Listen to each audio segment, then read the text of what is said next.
much, Madam Chair. I was supposed to speak in the last session. We were overtaken by events. The chair said the program was zigzag. And by grace of God, I've been zigzagged out of the other one to this one. And I believe that's as it should be. Because as elder of the nation, I wanted all our guests, and especially Imam, to go first. Would have gone before him. But I said, no, you're a guest, and good manners in Uganda means let the guest have it. If there's anything left over, then you, the elder, can partake. Let me also, as an elder, take the opportunity to take off where the Katikkir's representative left off. You remember, he told us the Namasole, mother of the Kabaka, has gone to glory. May I ask all of us to pause for 1 minute in remembrance and honor of the Namasole.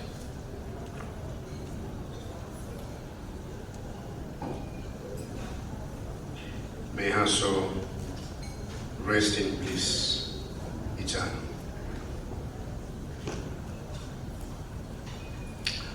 Congratulations, RCU. The last session had so many speakers, from the youth, women of faith, Katikkiro, the planner, our guest, distinguished guest from very far away. And I kept asking myself, why did we have all those people? What was the thread running through all those speeches? But I believe it's one, that we are celebrating the birth of IRCU. And we've called on all manner of people from all sectors, from all places, to come and have a little say about the work and the association that they have with the IRCU. And it's in that context that the TEFU, the Elders Forum of Uganda, also now comes in to celebrate with the IRCU.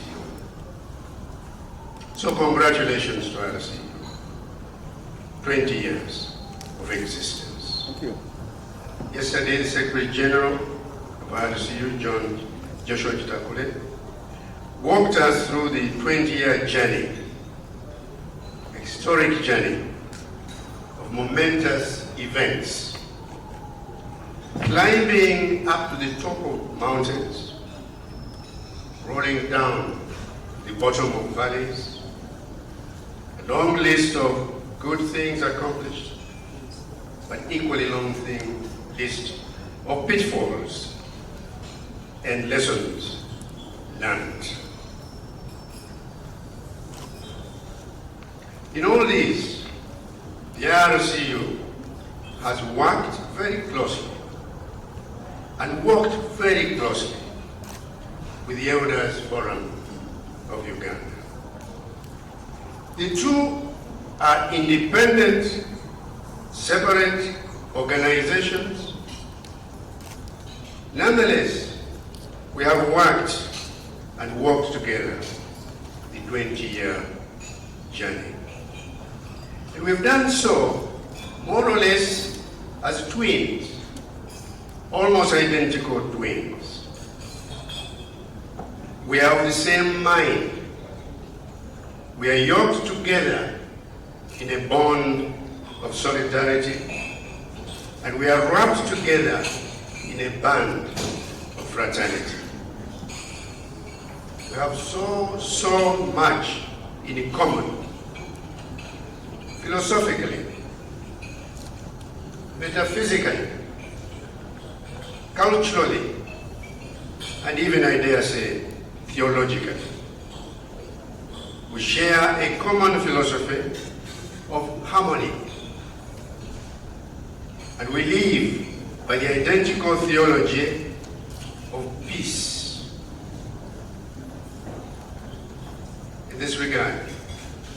me remind us that the motto of the Interreligious Council is Religions for Peace. The motto of the Elders Forum likewise says, bending spears and building bridges for peace. In the north of this country, and Choliland especially, there used to be wars traditionally. And if there was reconciliation and mediation, the warriors would bring their spears, sharp instruments, and they would bend them literally to turn them from weapons of war to instruments of peace. And that's the motto of the temple. I say we have worked together so closely that the chemistry and the geography between our two organizations are very powerful. IRCU has the geographical structures all across the country. TEFU has the national reservoir of the wisdom of age, of the deep and diverse experience of the great eminences. We have diplomats in TEFU, professors, like our chair here now, economists, administrators, mathematicians, scientists, bishops, and judges. All of them retired. Retired, but not tired. Retired, but not expired. In pursuit of our shared creed, which is peace, TEFU and IRCU have led significant crusades and efforts to build and bring peace to the people of Uganda. We have played notable roles in bringing peace from the fractured fields of war. The LRA-Konye War in the north, the wars in the Rwenzori sub-region of southwest Uganda, the near-war uprisings in Apar, the undercurrents of war in the Teso, Roro sub-regions of the east. Not to mention the political wars that erupt every 5 years when we have our national electoral processes. Every 5 years for the last almost 20 years. Let me share with you two vivid examples of the work that we have accomplished together and which sort of stand out in the minds of Ugandans. And the two are the presidential debate 2016 and the ongoing effort at national dialogue. The debate was the first ever such debate in our presidential elections. The debate stood out as an instrument of civility and decorum in our presidential elections. It brought more light than heat to the electoral process. His Grace Archbishop Odama led his colleagues of the Council of Presidents of IRCU in the prayer at that debate. And the resulting thing out of that prayer was that for the first time, the President of the country and the opposition leaders held hands, shook hands, held their hands high, and there's a picture in your literature here that shows that historic photograph when the political class from divergent ends met in civility and shook hands and show the nation. They could still go into elections, but do so in a civil manner. It was a powerful symbol of harmony. The second supreme example of our joint work has been the pursuit of a fundamental, all-inclusive, people-led national dialogue to find a consensus in the litany of underlying fault lines in the nation's body politic.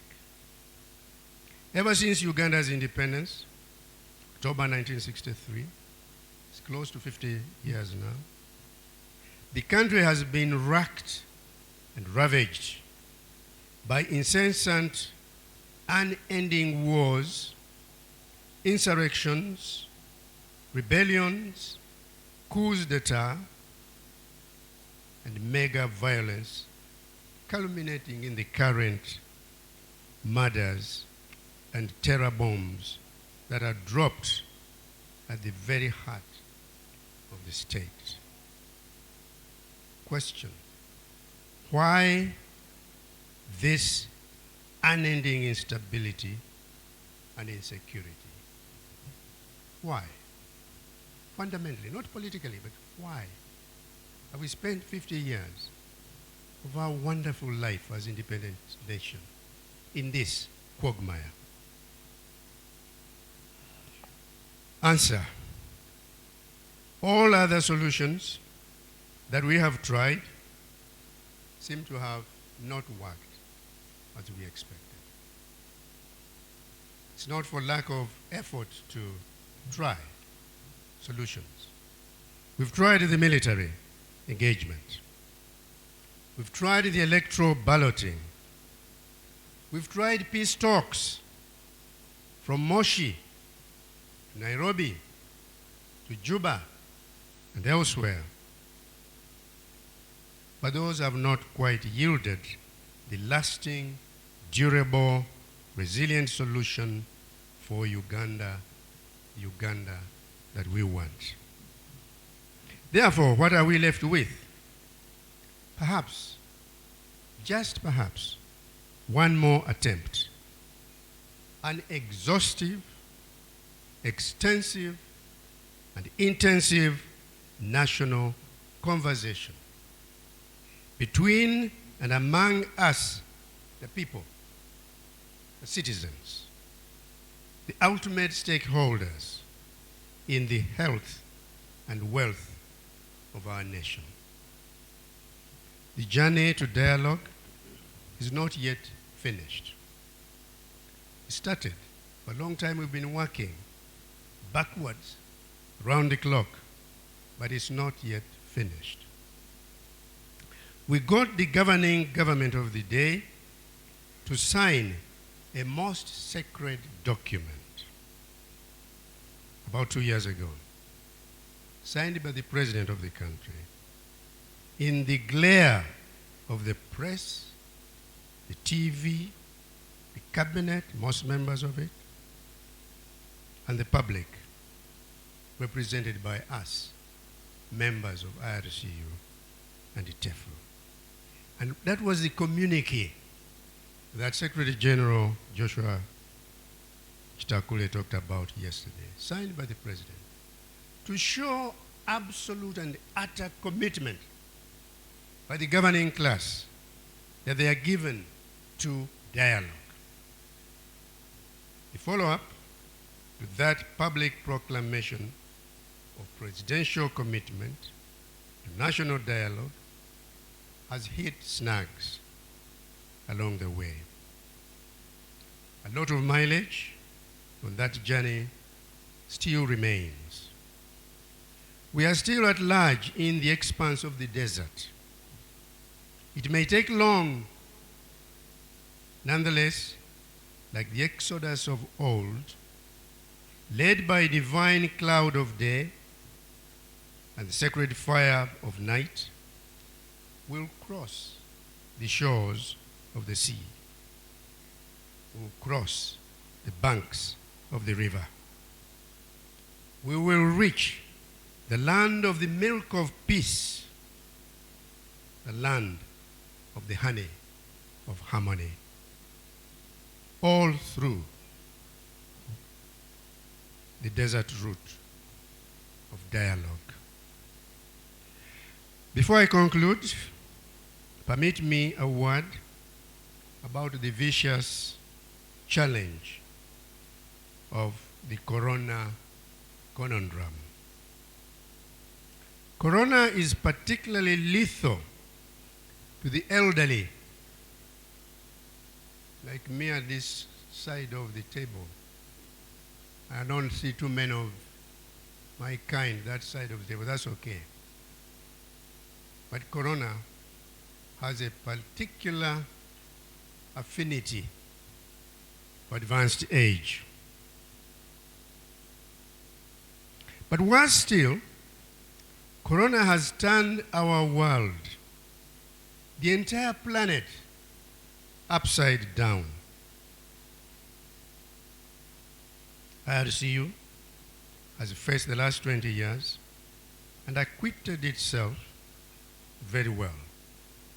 Through wars, through the desolation of the HIV, but now we embark upon the next 20 years against the dark cloud of Corona. What do the next 20 years portend for IRCU and for humanity? Peculiar challenges await on the way.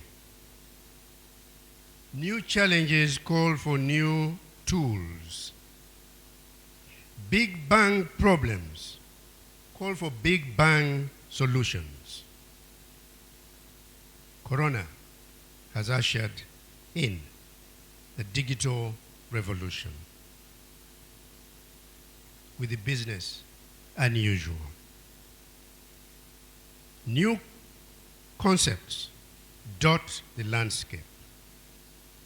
Concepts of lockdown, lock up, lock out, online, offline, Zoom meetings in the clouds, virtual versus physical, digital versus analog. All these are the challenges of the next 20 years. IRCU must act and weigh on the scales up to the new challenges. Must retool all day and every day whenever we have challenges here in Uganda. People say, what is IRCU saying? What is it doing? And that question is okay, except that we have to be careful not to turn IRCU into an activist body. That's a busy body. But at the same time, as we walk that fine line, IRCU must not become inactive. There's a body. We have to walk that line, that we are visible but not activists. Time is not our side. Let me end there. I would have loved to move on and on and on. Particularly so, I chose this pulpit rather than that one, because if you remember, it was the youth who started to talk in this pulpit, followed by the women of faith. And the Elders Forum of Uganda associates with both. That's why I'm speaking from here rather than there. Long live TEFU. Long live IRCU. Happy birthday, IRCU. May you live to blow the candles of your jubilee. Indeed, the candles of your century.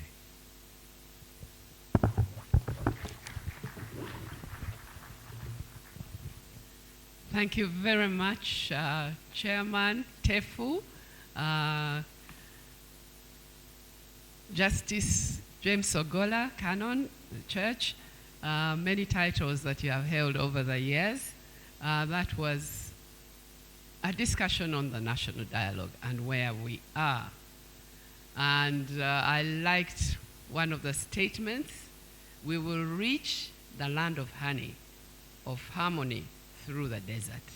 So he's very hopeful that we will reach the land of harmony. And the national dialogue will play its part in bringing us all together to plan the Uganda we want and to bend the spears and build bridges for peace, just like what IRCU is doing. Thank you very much, Chairman. We will have a few minutes, just a few minutes, because we were not able to ask any questions in the last session. So feel free to ask questions of Justice Ogola, but also any of the earlier speakers. I will definitely not give you many minutes, so keep the question brief and to the point, and then we'll try and get an answer that's also brief and to the point. Thank you very much. So have we got a microphone for the people wanting to ask questions? Oh, there you are. Okay. I see 2 hands up already there.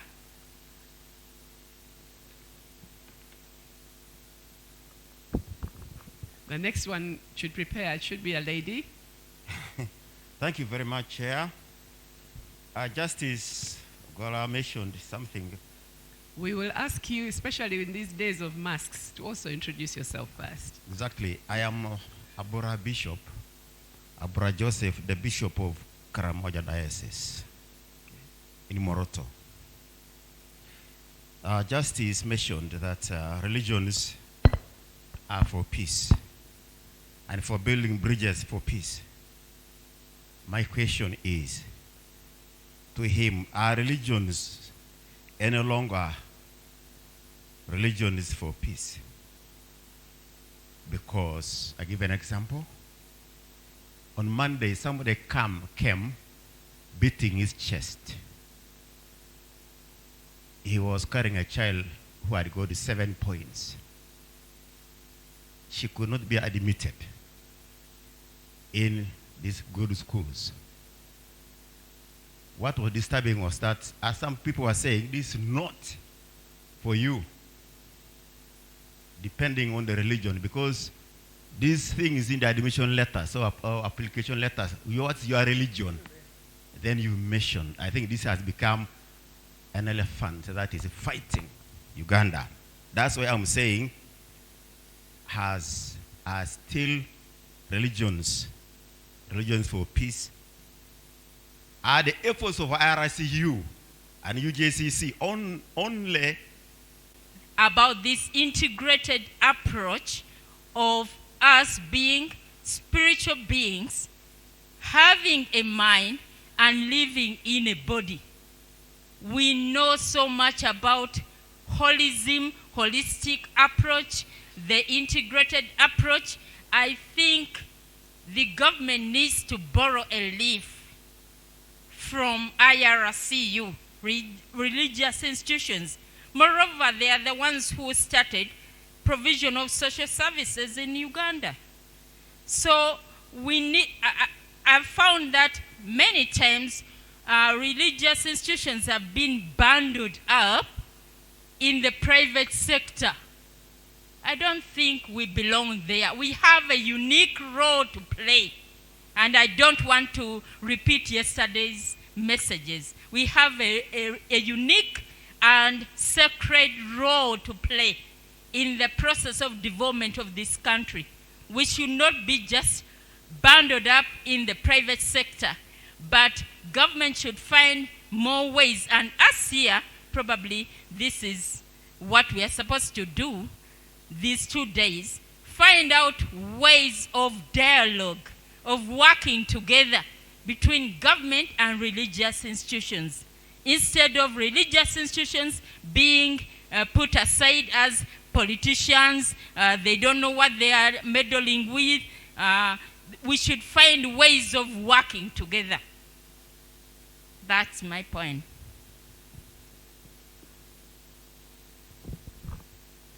in Teso.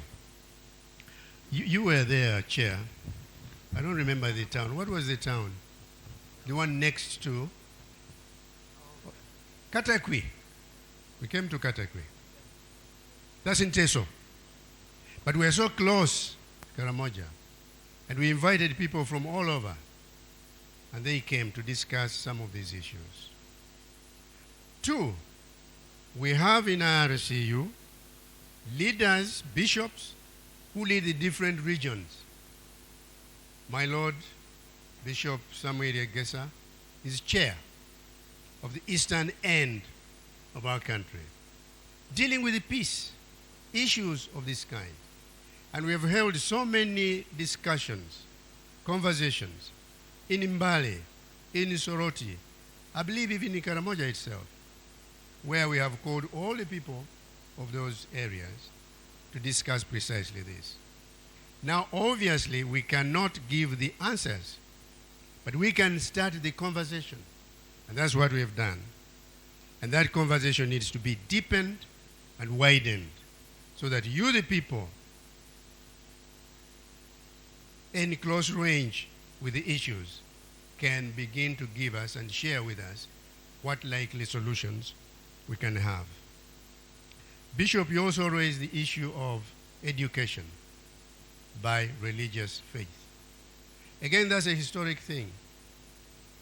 The missionaries came here, they brought schools, they attached them to labels of their own persuasions.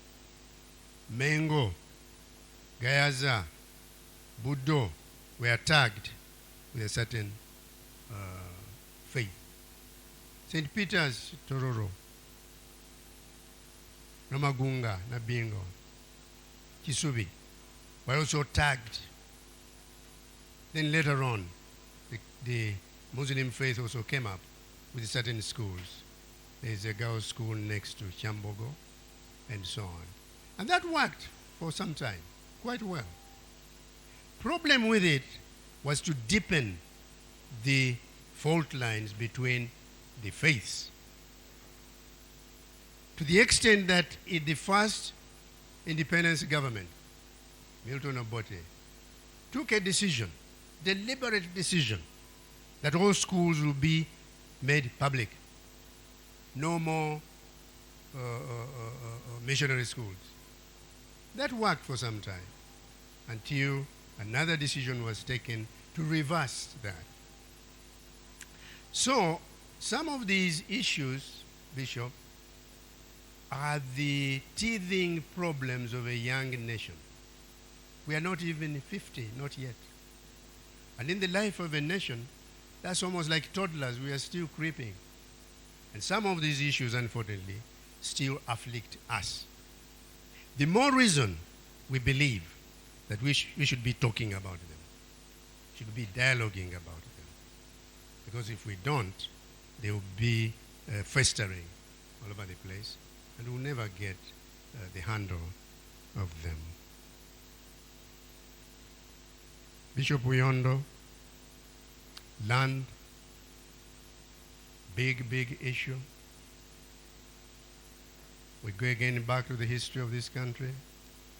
1900, at the turn of that century, the colonials have come, the missionaries are here. They do what they call the 1900 agreement. And out of that came any number of issues, including land, the one we are talking about today. We have inherited that legacy of the colonial manipulation, if you will, of the issues that we ourselves should be talking about. Again, I want to say that this is a peculiar issue which belongs to dialogue. We are now of age, so to speak, to begin to set our own agenda. And how best to do it than to call all of us, like we are now here in this room, at a round table. And in our dialogue, that deep dialogue that we are talking about, land is a big theme over which we need consensus. Land issues and problems are not peculiar to Uganda. The problem more poignant there. But as the lady said just now, everywhere else we have those issues. Let's bring them, all of them, to the round table. And let's put our heads together and see how we come out with this. At least that's the suggestion, the strategy that we in IRSU and TEFU have adopted. Bishop Oyet, what a delight that you have added a D to our own D. Ours is called ND, National Dialogue. Bishop Oyet has added another D, National Development Dialogue. I accept what you're saying. I understand what you're saying. I agree with what you're saying. But may I add this? What you're saying is not diametrically opposed to what we are saying in the National Dialogue. We have 15 themes. Development is one of them. The minerals, the oil, the natural resource of this country that have been discovered and that will continue to be discovered, we are saying bring those to the table. Let's discuss them. How do we distribute them? How do we own them? How do we apportion them? How do we get the fruit and the juice out of them for everybody? Development there. They are not opposed. They are supplementary. So, what we are saying, Bishop Oyet, is that this is not mutually exclusive. Your idea is not exclusive to our idea. It is supplementary. They can go together. Basically, I go back, I believe it's Isaiah, which says, come, let us reason together. Thank you.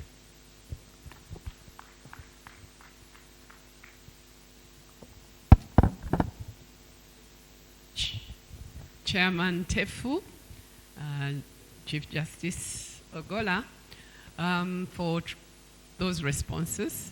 And we will bring up the others again. These have already been taken for the breakout sessions, and they'll come back in their reports. We still have a number of speakers to go through, and then you do have an opportunity for questions again after that.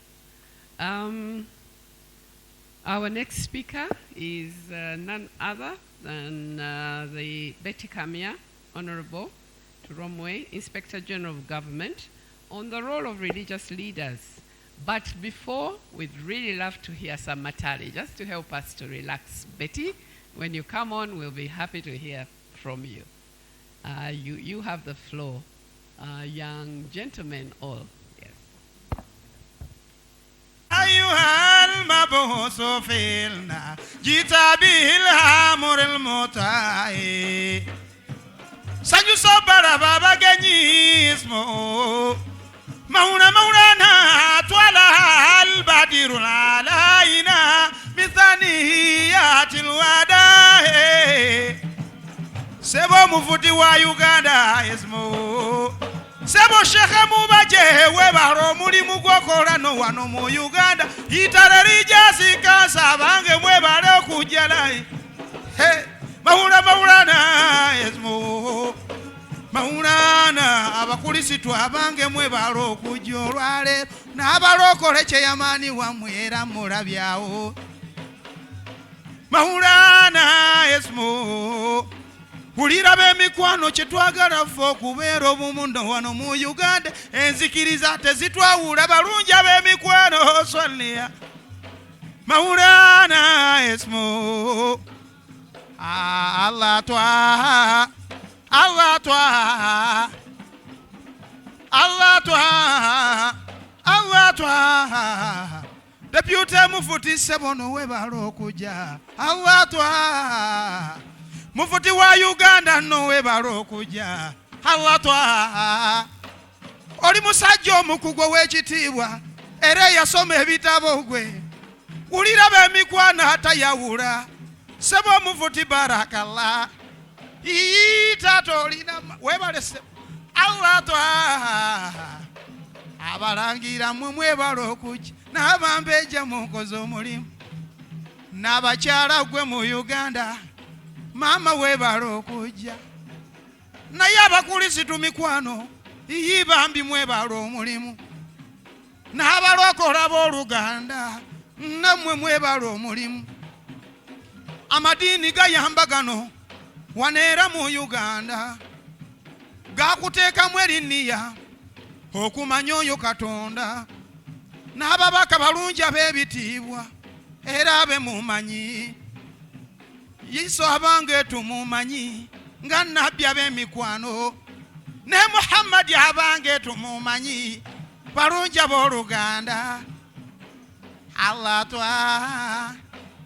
twa sebo webalawo taata webale nnyo Osodokisi webale taata webale nnyo balungi ab'ebitiibwa ekyo nno mmwe kye twagala wano mu Uganda mikwano tetuboolagana olw'amadiini balungi ab'ebitiibwa twewenga ebitiibwa Allah twa amina amina amina twebaze nnyo Allah amina ye nannyini buyinza Katonda yatutonda mmwe tukomaganenga twagalanenga balungi ab'emikwano tuli musaayi gumu abange amadiini tegatwawula sebo amina b'Oluganda amina kadhi owange mwebale kadhi wa Kampala nze nsanyusa nnyo okubalaba mmwe amina njagala obugala ab'emikwano mwebale anti olwaleero mmwe nno olwasanyu kadhi weruwero naawe otuuse kitange amina abasumba mwebale okujja amina kazi wonna kasongola amina twebaze Mungu ow'ekitiibwa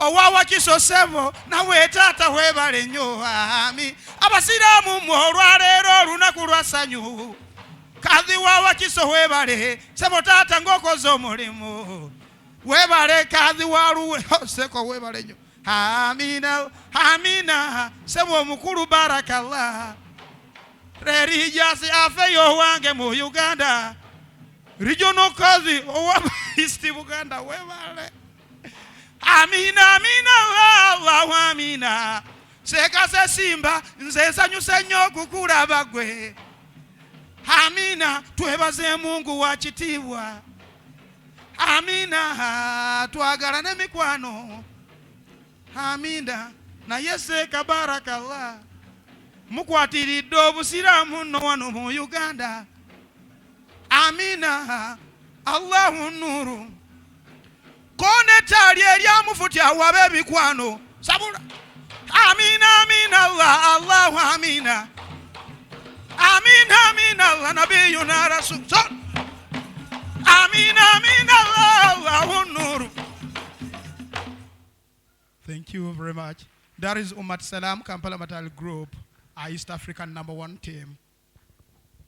Minister tuongere muko katunataka minister bannange lawo masalala maulana insanyusa okulaba gwe beti insanyusa nnyo okukulaba nnyabo beti kamya mama minisita omutebenkevu maulana webala okujja gwe minisita nze webala akatuuko mpadde obusiraamu buno bukwagala nnyo nnyabo w'ekitiibwa era bwagala nnyo pulezidenti Museveni oyo maama omundabiranga era mugamba ayite wamufuti ebyetaago kitiibwa omuzikiti gwolaba ogwo gwetaaga okuddaabirizibwa tutuusize eddoboozi maama ayitemu.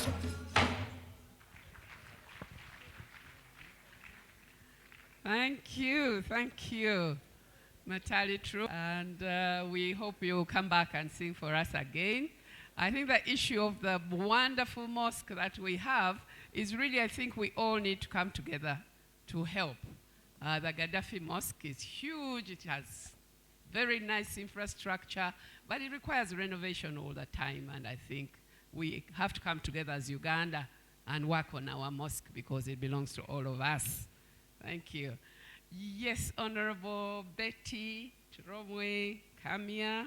She's going to talk on the role of religious.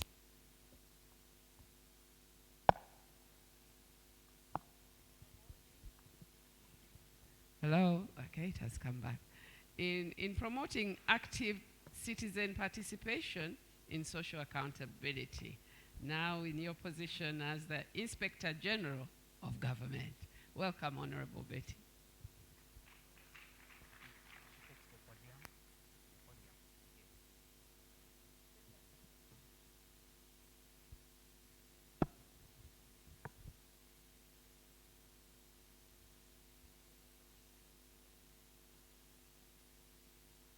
People online, we are with you. You can write in the chat room. We'll be happy to get your questions answered as well. But thank you so much for participating. And we are looking forward to getting your observations and comments on the issues we address here today. Honorable Betty. Thank you very much. I seek leave, Madam Chair, to take off my mask because I'm well distanced from everybody. So you are safe from me and I'm safe from you. The Chairman, Council of Presidents, Your Graces and Eminences, the Council of Presidents, distinguished delegates in your various capacities, ladies and gentlemen. God is good, and all the time. God is good because that is his nature. Assalamu alaikum wa rahmatullahi wa barakatuh. I want to thank you very much for inviting me to this 4th Interreligious Council of Uganda Consultative Assembly, and to particularly celebrate with you 20 years of multi-religious action and collaboration. Given the history of religious wars and conflicts that rocked the world and Uganda for a long time, this is no mean achievement, and it is fitting to celebrate it. In this, Uganda is right up there, ahead of many countries, and credit goes to the Interreligious Council of Uganda. Congratulations. I hope that my presentation is captured. If it is not, I'm sure that you will catch up with me. I am indeed humbled to share this time with people of such great stature in this country, such as Your Graces and Eminences, such as Justice Emeritus Ogola, yourself, Madam Chair, Professor Maggie Chigozi, and if I go on, I will need much more time than was allocated to me. So please take it for granted that I respect each one of you here. I must also confess that I'm highly provoked to discuss some of the issues that have been raised by Justice Ogola and from the floor, but I wasn't invited to do that, and so I'll keep in my lane. My invitation came with a concept note which highlights the history of religion and development in Uganda, the genesis of IRCU, significant landmarks, plus the objectives of this consultative assembly. And I found it all very enriching, and I pray to God, Allah, that the assembly achieves its noble objectives. I came with colleagues from the Inspectorate of Government, Mr. Stephen Okiro, wherever you're seated. He's the Director of Research, Education, and Advocacy. I have also Mr. Farouk Kayondo, who is the Public Relations Officer, and there is Peter Senyondwa. Oh yeah, he's managed to do it. Peter Senyondwa, our IT person, and Alan Bunyenyezi, my personal assistant. Madam Chair, I was invited to discuss the topic, the role of religious leaders in promoting active citizen participation in social accountability. And indeed, I'm honored and humbled to address such a distinguished congregation. I will begin by a brief introduction of the Inspectorate of Government. Peter, where are you? You are so behind me. The Inspectorate of Government is the leading constitutional agency in the war to eliminate corruption in Uganda, and it owes its existence, functions, jurisdiction, independence, funding, and regulations to Chapter 13 of the Constitution of Uganda. And Chapter 13 prescribes the independence of the Inspectorate of Government in the performance of its functions, meaning that the Inspectorate of Government is not subject to the direction or control of any person or authority. It is only responsible and answerable to Parliament, which in turn appropriates its budget.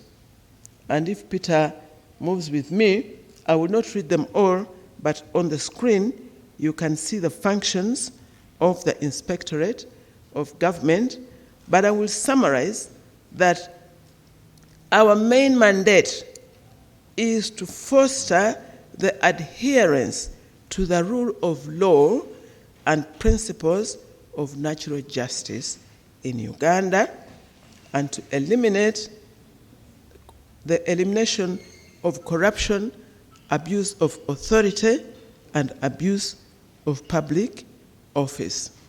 And in order to do that, we are empowered to investigate any act, omission, advice, decision, or to recommendation by a public officer or any other authority.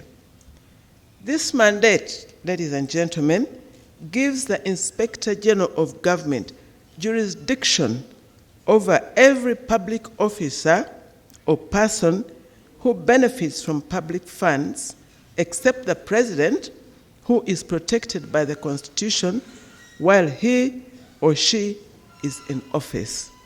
This means that the Inspectorate of Government can and should call any public officer to order if they conduct themselves contrary to the rule of law or abuse of their office in any way. Any deviation from the rule of law, from the principles of natural justice, from fair and efficient and good governance constitutes corruption and liable under the laws of Uganda. But the Inspectorate of Government is not the only institution that was established by the laws of Uganda to watchdog over the rule of law. There are other institutions, and I will not read them, but you can quickly say, oh my God, it's not there. Some are creatures of the Constitution, like the three arms of government, the Inspectorate, and the Office of the Auditor General, CID, and the Office of the Director of Public Prosecutions. Others are creatures of parliamentary acts, and there are very many laws. This document will be available to you through your different channels of communication when you need it. And some are creatures of executive action, like the Directorate of Ethics and Integrity, State House Anti-Corruption Unit, and the Zero Tolerance to Corruption Authority, to corruption policy. Sadly, in spite of all the foresight, the effort, the resource, invested in establishing the framework to fight in order to eliminate corruption, corruption is growing in leaps and bounds to now pandemic proportions. And this brings me directly to the theme of this presentation. What is the role of religious leaders in promoting active citizen participation in social accountability? Before I go to discuss that, I'll give you a brief situation analysis of the state of corruption in this country. Studies by most anti-corruption agencies and activists in the world, including the World Governance Index, Africa Governance Index, the United States Think Tank for Peace, Transparency International, Corruption Perception Index, Afrobarometer, and the global anti-corruption efforts, they have consistently listed Uganda among countries with the highest levels of corruption in the world. Oh, that's a bit behind, but later you will see a table which shows you what has happened in the last 5 years. Oh, there's a table? Yes, in the last 5 years. Studies have been made and evaluations and surveys listing the whole world since 2016 up to now. And Uganda continues performing very badly. On the average, on a scale of 1 to 100, Uganda scores roughly 27, 26, 28%. Mind you, there are countries which score 97% and countries which score 70, 50. But Uganda scores consistently average of 27, 26, or 28%. This is a very low score. And when you go to rank the performance, Uganda has been ranked number 151 out of 176, 79 countries that were surveyed. Uganda performs very, very badly between 150 and 140s. Now, I want you to put yourselves in the situation of a parent. You send your child to school, and every year for 5 years, they come with a report averaging 27% marks in each class from P1 to P5. And when they rank them, your child is number 151 out of 180. How would you feel? That is how we should feel about Uganda, and that is how we should do, like parents, do something about it. The other table shows you the estimated cost of corruption in Uganda. The Inspectorate of Government, with support, financial support from the GIZ, undertook a study to establish the estimated cost of corruption. And it was done this year, 2020, 2021. And the study shows that Uganda loses up to 20 trillion shillings per year. 20 trillion shillings. But that includes time lost by absenteeism and also environmental degradation, the trees and forests that we cut and the wetlands that we abuse. But if you take the conventional corruption of taking money, it is estimated to be about 10 trillion shillings lost every year to corruption. I want us to pause for a second and think about what 10 trillion shillings can do in Uganda if it was saved from corruption. We have, and I want to put this for people to understand it very well, let's take it to the parish model. And I want to thank the lady who talked about the parish model. I'm also a total convert of the parish model, because the parish model means that government is bringing planning down to the parish level. Now, there have about 10,000 parishes in Uganda. We have about 10,000 parishes. And if we save 10 trillion shillings a year and divide it among the parishes of Uganda, each parish would be able to get about 1 billion shillings per year. Now, I'm thinking of like a small parish of Runguja. And if it was to be injected 1 billion shillings, each of you think about your parish. And if your parish were to receive 1 billion shillings a year, for you parishioners to decide what to do with it. And this is what I thought for Runguja. If in year one, we put that 1 billion shillings in Lunguja Parish Circle, can you imagine 1 billion shillings in Lunguja Parish Circle for parishioners to borrow money at very, very low interest rate, to do business, to take their children to school, to improve their households? What would happen in that 1 year? And if the second year we use our allocation of 1 billion shillings, we could buy laptops for each student from P1 to university. 1 billion shillings to a parish can do that. Every student from P1 to university, tertiary institute could get a laptop, so that we erase the disparity of those who can learn online and those who cannot.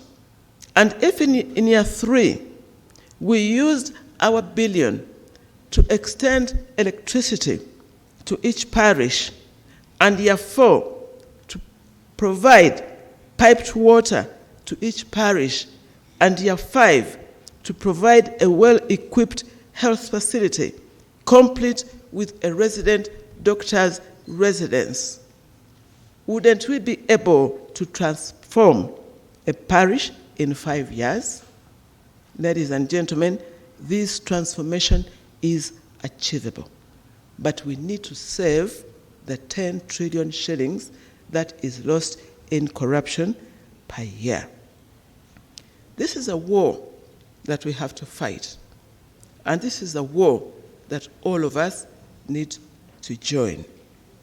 And with the combined effort of all the above laws and institutions, the war against corruption has mainly centered on whistleblowers, tracking a few suspects, investigate them, prosecute them, most often not even convict them for lack of evidence. So, the big problem we must ask ourselves, with all this infrastructure to fight corruption, with all the legislative and administrative infrastructure that we add on year after year, because even this year we just amended the PPDA Act and the President just assented to it. Every year we create a new law or a new institution to tighten the war against corruption, but it continues to grow in leaps and bounds, and the statistics remain as I show you on the street. So what is the problem? We must go back to the drawing board and ask ourselves, what is the problem? Why isn't corruption diminishing, reducing, in spite of the effort and resource that is put there?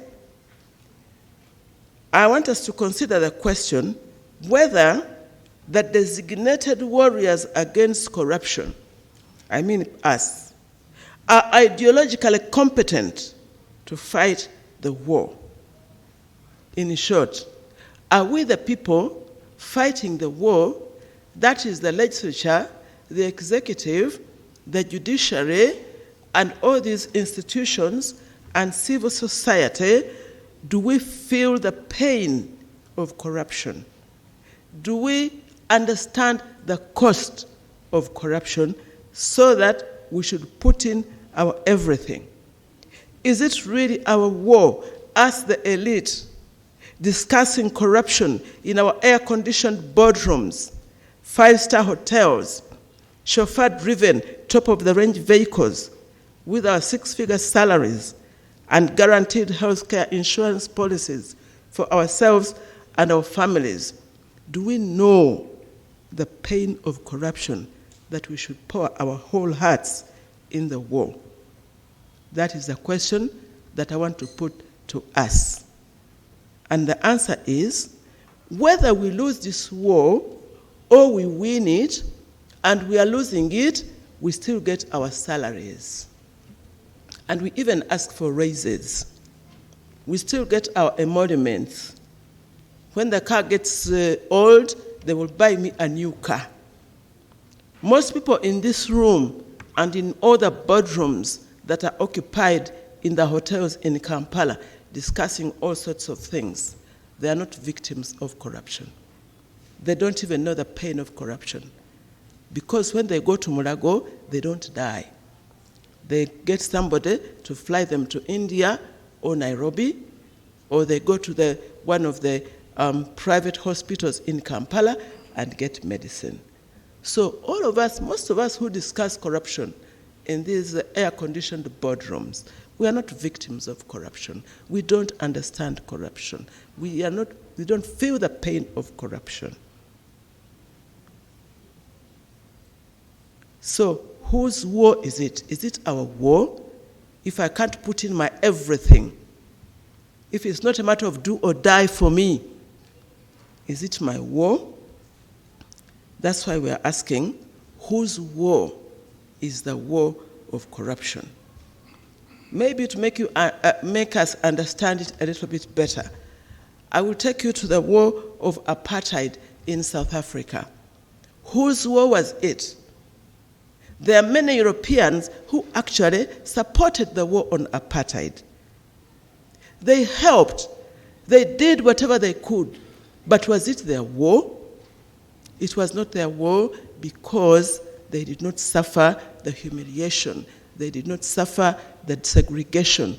They did not suffer the pain of apartheid. If a black man and a white man, friends, comrades, walked together and went to the hotel, and they told the white man, "Sir, you may enter," and they told the black man, "Sir, you may not enter," the white man may say, "I will stay with my friend, I will go away with my friend out of solidarity," but he will not be the one to suffer the pain of humiliation and segregation.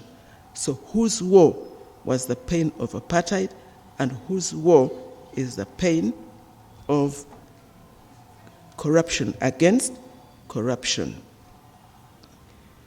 Ladies and gentlemen, to understand ownership of a war, whose war in Uganda, by the way, means nanyini mufu yani. Ani nanyini mufu is what I'm asking by whose war.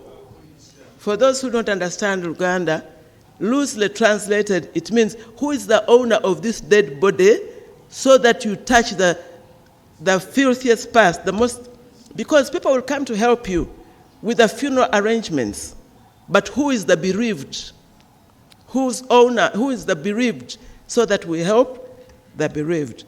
And this is the question I'm putting to us all. Whose war is the war against corruption? In Uganda, we have people who have owned wars. If you're driving and you knock down a border person, you will know whose war it is to mess with the border. Before you know it, they will surround you and even lynch you.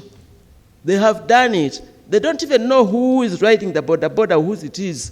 It is their war because you're messing with the border person. They own the war.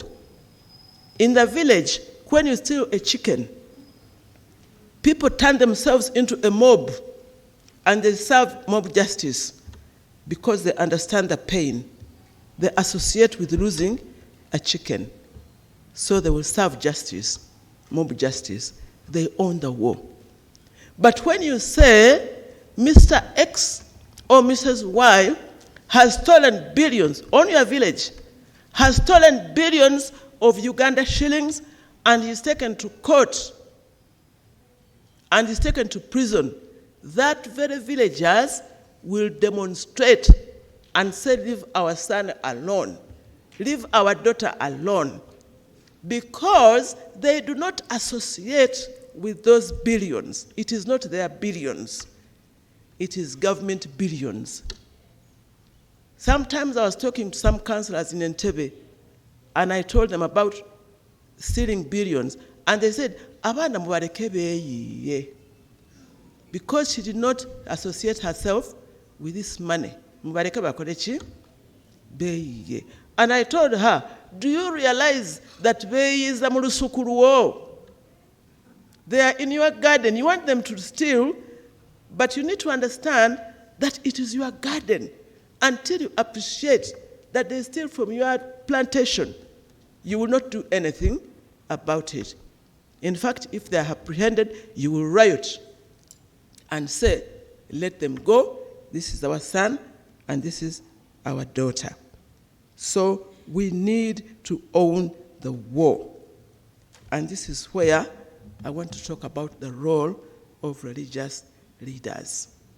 Religious leaders, I am so happy to be talking to you about this passion which I feel in my heart of rebranding the war against corruption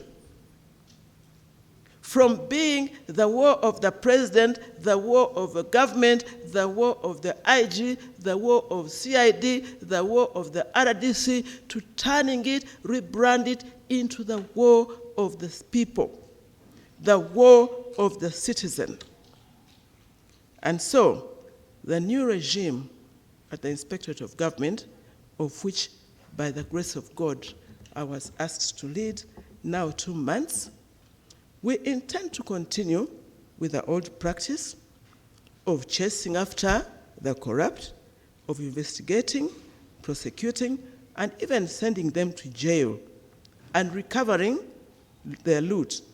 But more importantly, we now want to focus on mobilizing and recruiting all Ugandans to turn this war into their own war, and therefore adopt the strategy of prevention, because this way we shall be preventing corruption.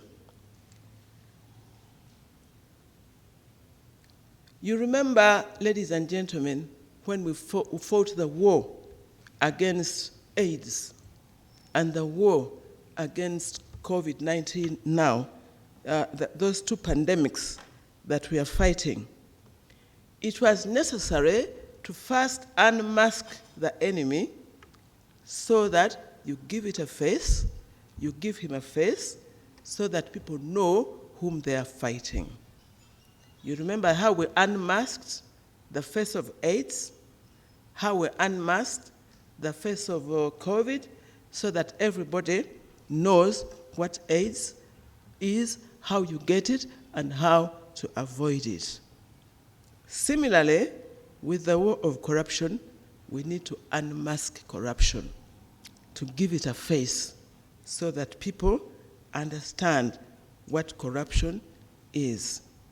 After unmasking corruption, then we take it to every classroom, to every place of worship, to every house, to every bedroom, everywhere, every place of entertainment, so that everybody can recognize corruption and condemn it and despise it and shun it.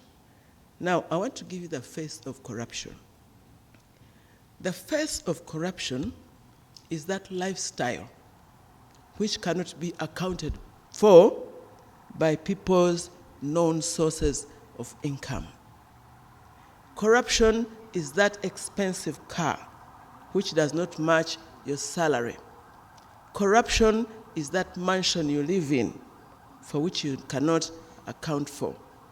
Corruption are those malls and arcades which you own, but you cannot account for by your non-source of income, and corruption is sending your children to international schools or schools abroad when your source of income cannot account for that.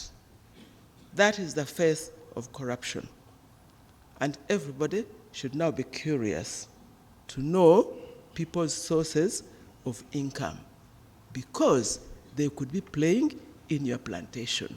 They could be enjoying that lavish lifestyle, but getting it from your plantation. We want children to recognize illicit wealth at home and ask their parents, Daddy, can we afford this? Because they told us that people should afford their lifestyles. Can we afford this? If you say as a family, we are going for a holiday to Dubai, your child should be able to ask you, because she has heard everybody say this, the preacher say it, the radio say it, can we afford this on your salary? When I said this sometime, those of you who follow social media, you saw what they said, oh, mukazi taina chakora, tamanchi agamba, she's stupid. She wants our children now to start spying on us. But remember, when we were fighting AIDS, we went down to the 5-year-olds and started telling them things we never would have told children before. How you catch AIDS. And when we were fighting COVID, we took children out of school and locked them in the houses and told them how you catch COVID. And so, if we want to fight corruption, the children must know what corruption is right from home. This idea of fakumudalago, because that's what people are thinking, fakumudalago, in English it means mind your business, must be outdated. In this war against corruption, everybody must be his or her brothers and sisters' keeper.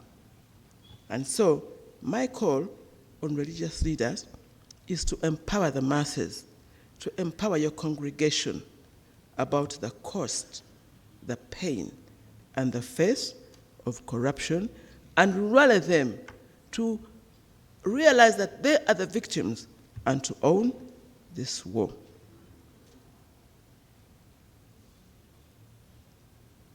Another thing, and I'm about to finish, the time I was given, I was given 20 minutes, and my presentation is exactly 20 minutes. People are crying, the public, that we hear you busy running after small fish, mukene, silver fish. Give us some big fish. We want to see you catch mukene, then we shall know that IGG, you are busy on Nakarema. Give us some big fish, so that Canon Nakarema, so that we know that you are working. And the big fish will roll. But I want to tell you that people who are corrupt, they cover their trails so well. It is very hard to find a signature. I received $1 billion shillings from the road contract. You will never find somebody who has signed it or catch them receiving the money. They cover their trail so well. It is the small fish whom they leave there, who sign, who take the checks. The big fish are very difficult to catch. So when the whistleblower brings them to me, I do some investigations, I take them to court. And Justice Emeritus Ogola will tell you, court wants evidence. Adduce evidence beyond reasonable doubt. And the case collapses in court. All the big corruption cases, they collapse in court because the judge wants, according to the law of Uganda, adduce evidence beyond reasonable doubt. Now, if you didn't see the man take money, if you didn't see him sign anywhere, or the woman, you have no evidence, and the judge says, go home. And the person comes back home, and they say, Baba Tade, they have even bribed the judge. They have not bribed the judge, but there's not enough evidence. That is the problem. That is why, going back to the drawing board, Baganda say, Chibukira waggulu, otega wansi, empungu, teryabire. If I can't get evidence, because you didn't sign anywhere, I will go and audit your lifestyle. That will be my evidence. Show me how you're able to build that house.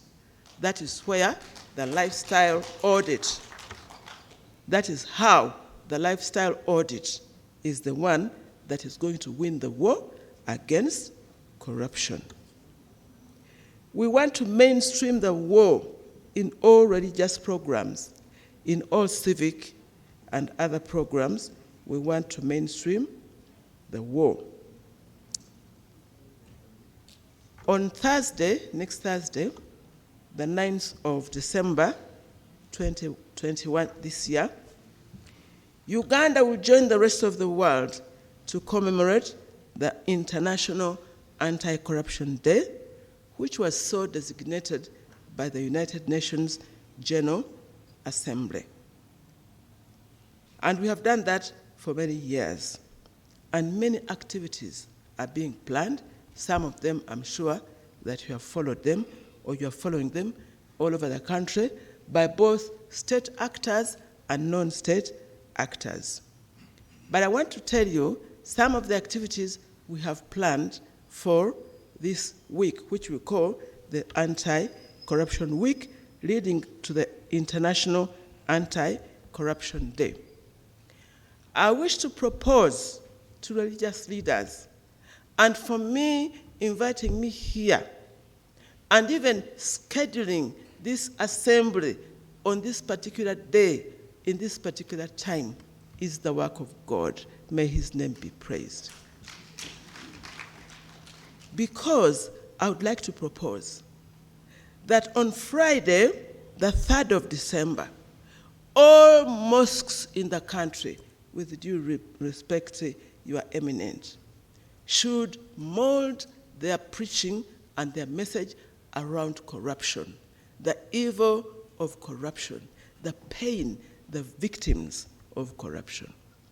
They should also talk about the perpetrators, the beneficiaries, and the practitioners, because most people who are designated officially to fight corruption are actually the practitioners and the beneficiaries and the perpetrators. I would like to propose that on Saturday, the 4th of December, all churches of the Seventh-day Adventist should mold their message around the international effort to fight corruption by giving them the statistics that I'm giving you today. And on Sunday, the 5th of December, I would like to propose to this august assembly that all churches, through the media, in the churches themselves, in the radios, and even in the mosques on the radios, and all media, please mold your messages on the pain and the cost and the victims of corruption. Friday, the 3rd of December, Saturday, the 4th of December, Sunday, the 5th of December, kindly, those being days of worship that fall in the International Anti-Corruption Week, kindly join in this commemoration by talking about corruption. And I beg this august assembly to pass a resolution that all places of worship will mold their message on the evils and the cost of corruption and mask its face using the information that I will give you at the end of this presentation. The Minister of Local Government, I had a discussion with him, and we agreed that all local councils, from Local Council 1 to Local Council 5, will hold official council sessions to discuss corruption, the evils of corruption, the cost of corruption, the victims of corruption, and the opportunity cost, which I told you about, the opportunity cost or saving that money that we lose every day. On the 7th of December, or tomorrow I'm informed, or sometime soon, Parliament will also officially commemorate the International Anti-Corruption Day by discussing all these things.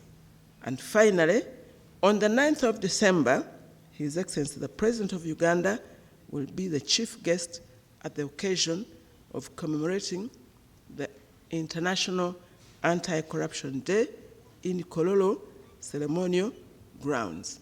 And it is there that he will officially launch the lifestyle audit campaign and call upon all Ugandans to be vigilant, to be watchful, to despise and to isolate corruption.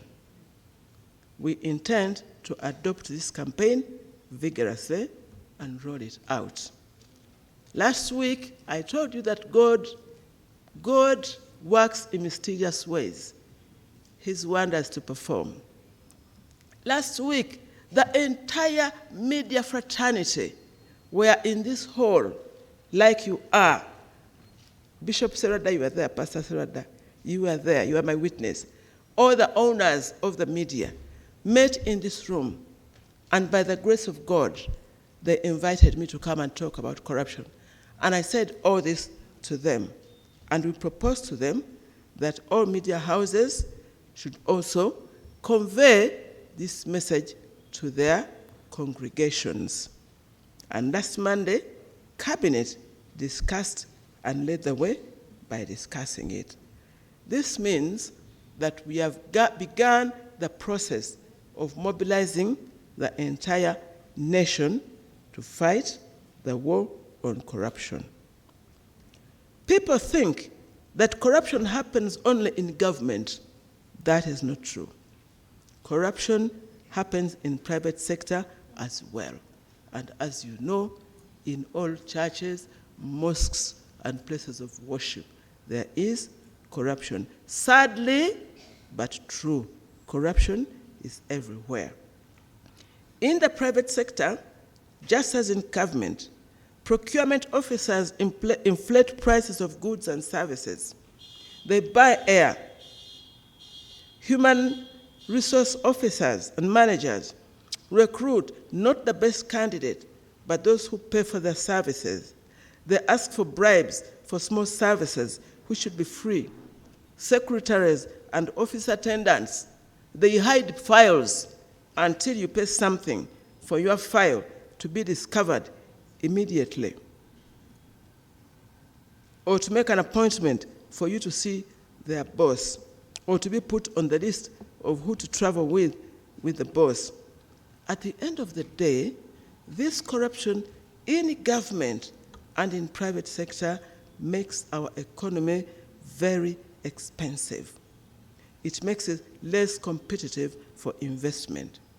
For if the Thank you very much. I am just winding up, ladies and gentlemen.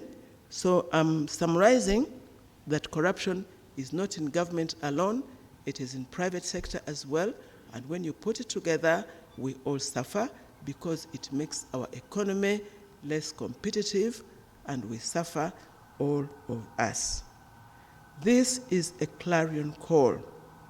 This is a clarion call for everybody to get involved in the war against corruption.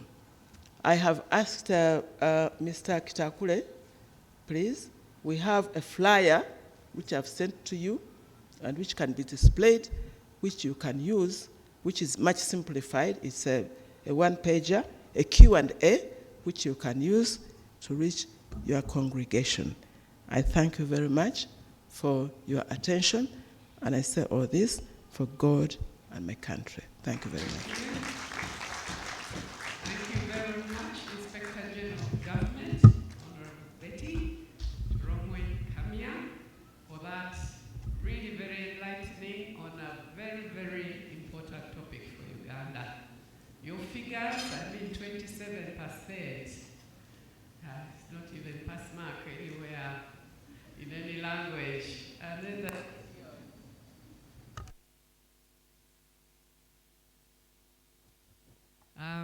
forward to looking at the lifestyle model that you are pushing now. And yeah, let us just pray that it will.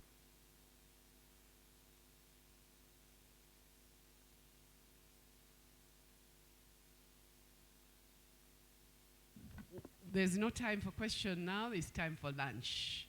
So I'm honored to invite you for lunch. I don't know, are you going to give the details? Yes.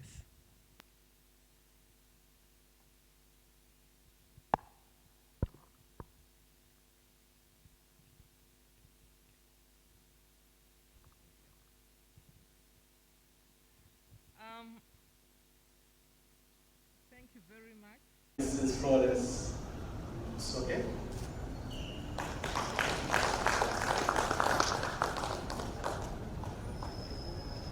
And then we have the Youth Interfaith Network, led by Haj Magezi.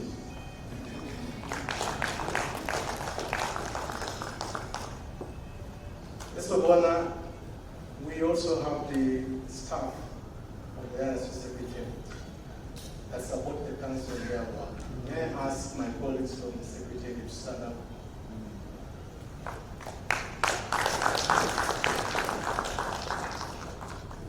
Thank you very much. I will now introduce a few important people, a few special guests that were invited as part of this meeting. I'll start with the Reverend Nectar Lubale from Nairobi, from the Student Churches of Africa. I have my colleague who is the Secretary General for UJC, the Uganda Christian Council, Consultative.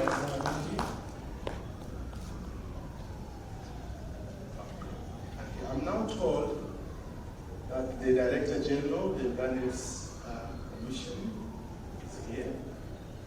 Most welcome. And the Chairman Board is here. Our Chairman Board, you need to sit near the Director General. Welcome. You're all welcome. So I'll now invite Pastor Dr. Joseph Saraga to summarize some of the issues arising out of this meeting.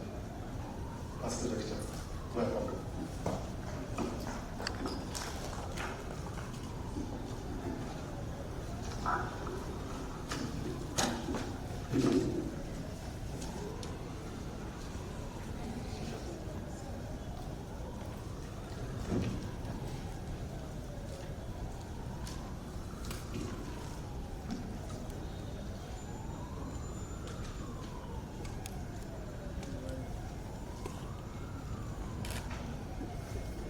Guest of honor, Right Honorable Prime Minister of Uganda, Chairman of the Interreligious Council of Uganda, colleagues, members of the Council Presidents of IRCU, Chairman Board of the Interreligious Council, other specially invited guests, all protocol observed. Honorable Prime Minister, as you heard, my name is Dr. Joseph Saraga. I am the presiding apostle of the Born Again faith in this country. We have had 3 days of discussion. We started out on the 30th of November, and we will continue on even after we left, so that we can finish this business before the close of the week and indeed of the year.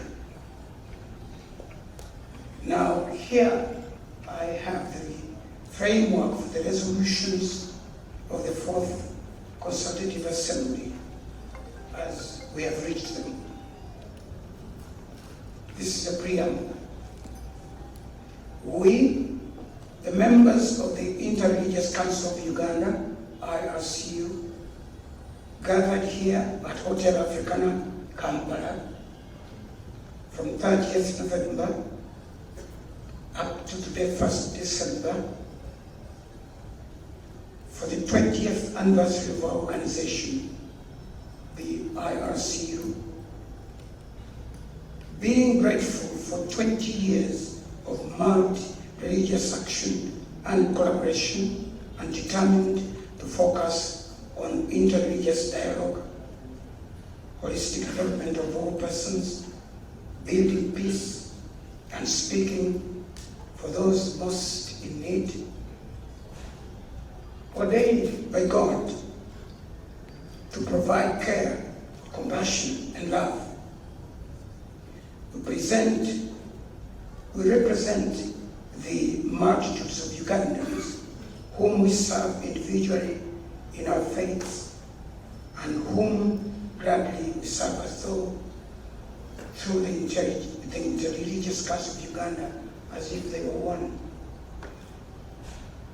Reflecting on our 6 pillars of the vision framework for the Uganda we want, which we launched at Uganda's 50-year anniversary, that entails the following: 1, a caring nation; 2, a harmonious nation; 3, a stable nation; 4, a healthy nation; and 5, a prosperous nation.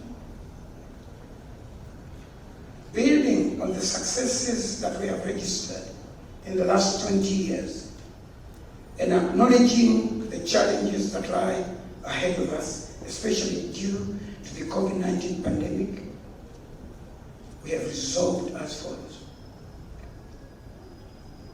1, the central role of the family institution. The religious leaders considered the important role played by the family as a key institution in the fight against moral decadence and social vices, that is to say, corruption. It was acknowledged that religious institutions, and not government nor schools, should shoulder the responsibility of the teaching and imparting moral values in society.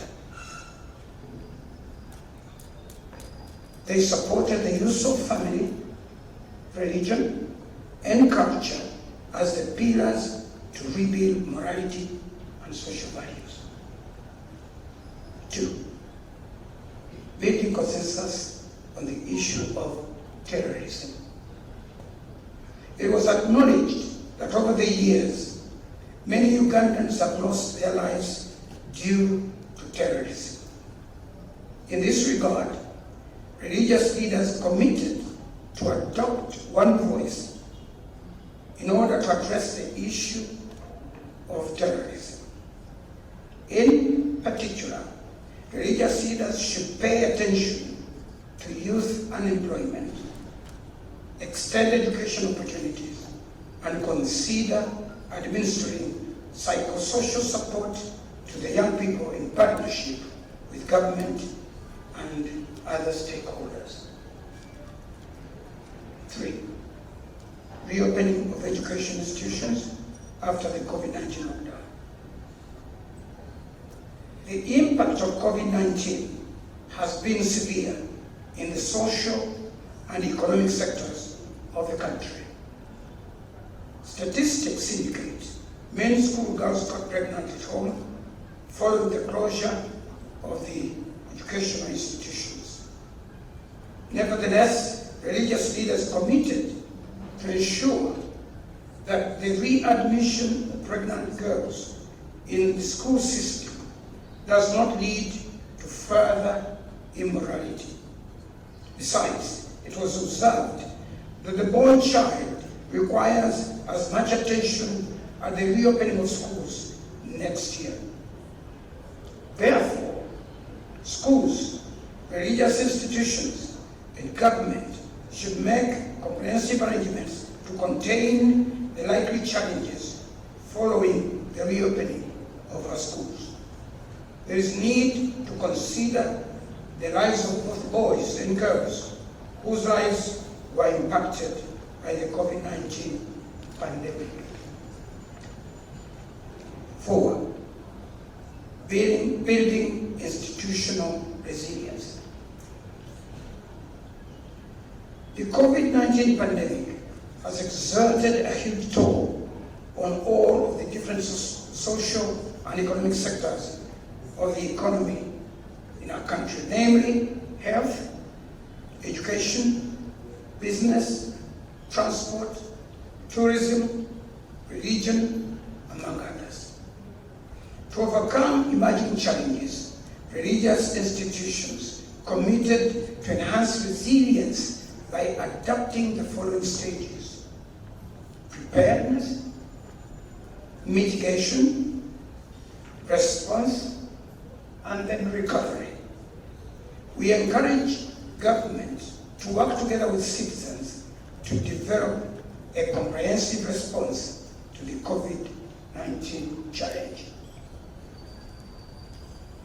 5, the role of religious leaders in nation building. It was noted that religious leaders play an important role in society. Nevertheless, for religious leaders to be more relevant and transformative, they should reposition themselves and be able to play a multiplicity of roles beyond the pulpit, that is preaching.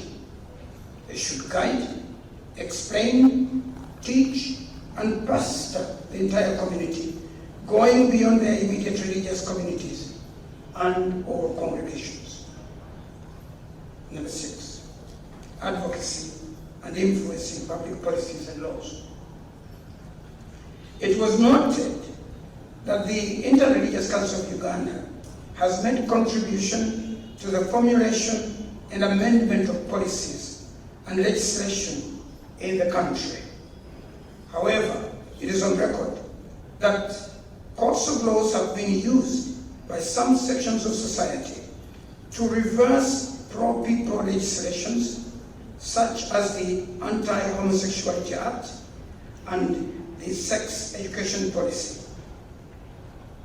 Religious leaders should, therefore, enhance their advocacy role and particularly take a firm stand against laws and policies that run counter to the religious and cultural values of the Ugandan society. 7, implementation of adopted resolutions and commitments. It was observed that in many different forums, religious leaders generate a number of resolutions and commitments which remain on paper unimplemented. There is need to implement resolutions passed in the different forums and conferences. Mechanisms should be put in place to monitor the implementation of the agreed resolutions and commitments at different levels. 8, strengthening the foundation for unity and diversity. Aware of Uganda's past history, characterized by political and social conflicts, religious leaders are committed to building a firm foundation to harness the nation's diversity. It was noted that today, religious leaders play a central role in organizing and conducting national prayers at state functions. However, the absence of opposition politicians at these functions is visibly remarkable. It is therefore important for religious leaders to commit to the promotion of the value and principle of unity in diversity where national events are concerned. Number 9, promoting holistic education. It was acknowledged that unemployment and poor work ethics continue to be a huge challenge in our country. There are thousands of young people graduating every year but continually to roam the streets unemployed. On the other hand, Even the people who are employed in public service lack good work ethics. This compromises service delivery, breeds and promotes, among others, the social evil of corruption. It was noted that this state of affairs was a function of the lopsided education system. Therefore, religious leaders committed to advocate for holistic education, that is, training of the head, the heart, the hands, and inculcating in the learner's value, a value of concern for the community. 10. Engagement into anti-corruption campaign.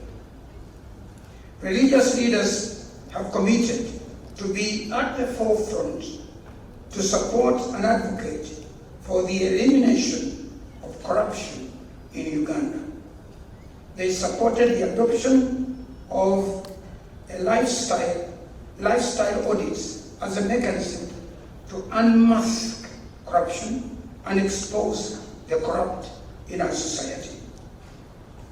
To this end, all individual religious institutions should embed anti-corruption messages in their sermons and khutbahs from this coming Friday, 3rd December for the Muslims, on the Saturday, 4th December for the Seventh Adventist churches, and Sunday, 5th December for the rest of the Christian churches and faith members of this organization. Religious leaders also must model corrupt-free lifestyles individually and institutionally. 11. Volatility of the issue of land in the country. It was noted that the issue of land is getting hot and more volatile in the country. There is a feeling that land issues are more serious in the Buganda region owing to the challenges allegedly associated with the Milo land. All in all, it was established that other areas experience land-related issues, except that there is lower coverage of those ensuing conflicts. The religious leaders noted that land was, and still is, one of the issues that feature in the proposed Uganda National Dialogue process. Number 12, developing partnerships. Religious leaders acknowledge the fruitful partnerships with NADS, which is a reflection that the signed MOU is actually working very well. They committed to use this partnership to address issues of sustainability and increased livelihoods and support the parish development model. Religious leaders are grateful to the UNFPA for the partnership that has contributed to maternal health and the welfare of the young. It was resolved to strengthen existing partnerships, including the DCA, UNDP, Trocare, MOGLSD, and other government agencies. Lastly, number 13, religious leaders commit to continue to mobilize their constituencies towards the realization of the SDGs. They also recognize the need to work strategically with the SDGs Coordination Unit in the office of the Prime Minister. And this is going to be signed by all of us today on the 1st day of December 2021. Madam, Right Honorable Prime Minister, I beg to present, and I thank you.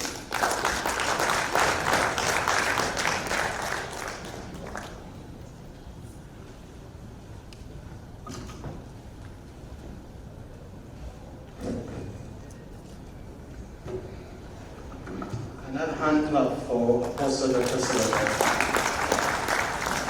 Thank you very much, Apostle Dr. Asirada. for helping us to go through the commitments arising out of this meeting that was held since 29th of November up to today, which is the 1st of December, as the 4th IRC Consultative Assembly. Thank you very much. Right Honorable Prime Minister, I want to continue to introduce to you a few other guests that are here with us. Let me introduce Dr. Mary Othieno, who is the UNFPA representative. You're welcome. There is a representative from the USID.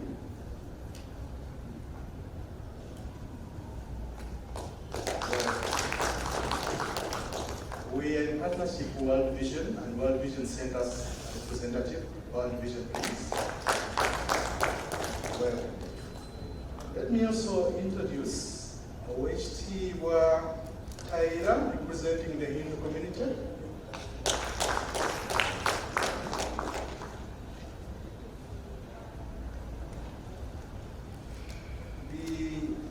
The Elders Forum of Uganda, represented by Canon James Ogola, retired principal judge. Is he here?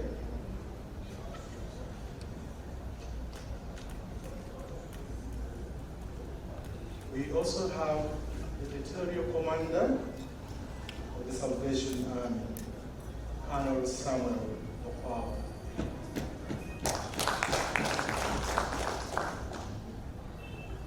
Thank you very much. And you, guest of honor, before I invite the chairperson of the council presidents, let me invite our Matali group. They have been here, and the people asked for them to return. And I'll ask them to spend only 2 minutes. We don't have much time. Only 2 minutes.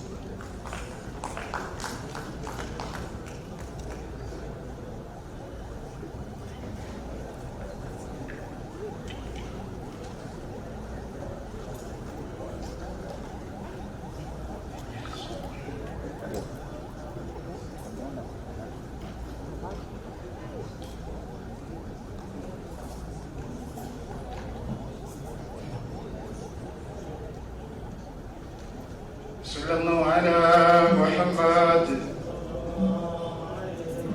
Sallallahu ala Muhammad.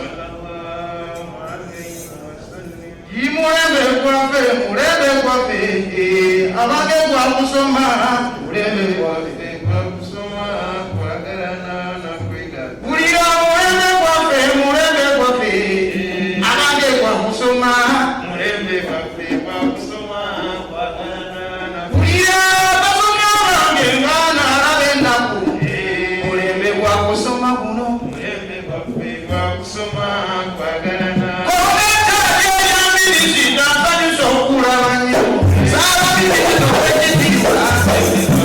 Thank you.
Thank you very much.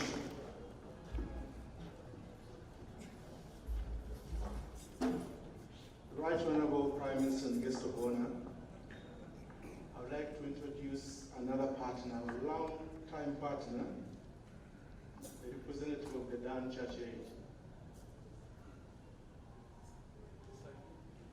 That's right. Well, let me now invite the chair of the council to make his remarks. And after the chair, then I will request that you allow me to invite the Director General for Uganda AIDS Commission, who will make a few remarks, and then the chair will help us to invite the guest of honor to launch the action plan. And after the action plan, the chair will again request the guest of honor to make a few remarks and close the IRCU 4th Consultative Assembly 2021. That's how we're going to move. Let me now take the honor of inviting Your Eminence, the acting chair of the IRCU Council Presidents, to come and make your welcome remarks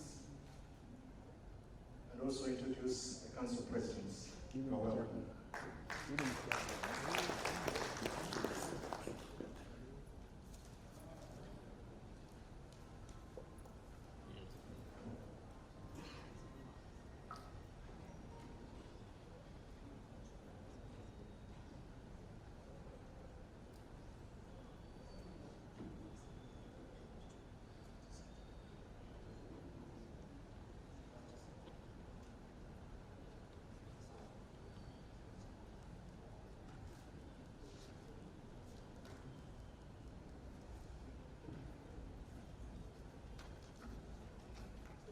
بسم الله الرحمن الرحيم. الحمد لله رب العالمين، ثم الصلاة والسلام على رسول الله صلى الله عليه وسلم. وبعد. أعوذ بالله من الشيطان الرجيم. بسم الله الرحمن الرحيم، وقل اعملوا فسيرى الله عملكم ورسوله والمؤمنون. وستردون إلى عالم الغيب والشهادة فينبئكم بما كنتم تعملون. صدق الله العظيم. Right Honorable Prime Minister of Uganda, Madam Rukna Banja,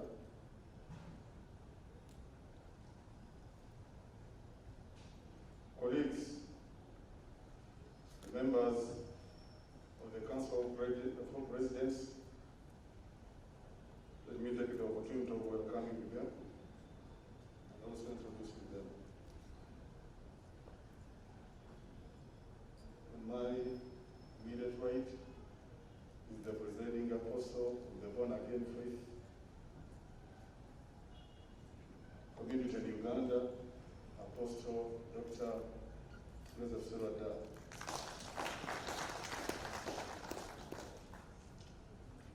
And next to him is Bishop Anthony Ziwa, the chairperson of the Episcopal Conference of the Catholic Church. Then we have Dr.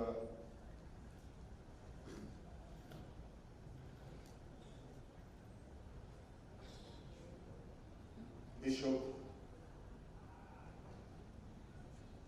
Joshua Rere, the overseer of the evangelical and the Pentecostal churches in the country.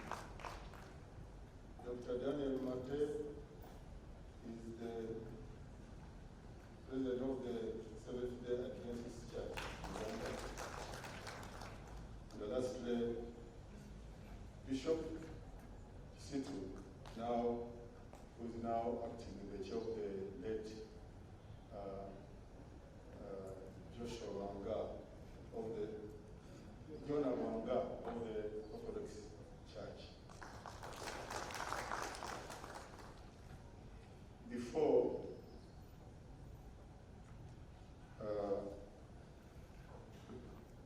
I go into the protocol, let me translate the verse I recited from the Holy Quran.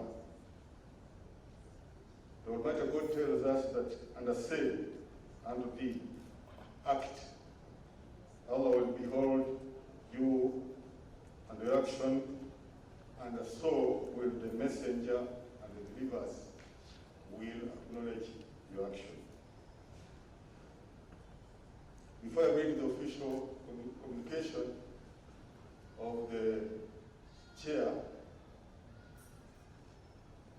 who is not with us today, the most reverend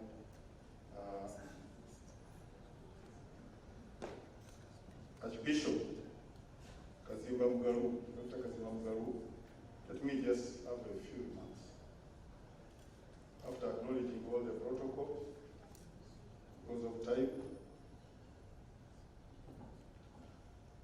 in Islam, we are told that the Holy Prophet was sent as a blessing to all mankind.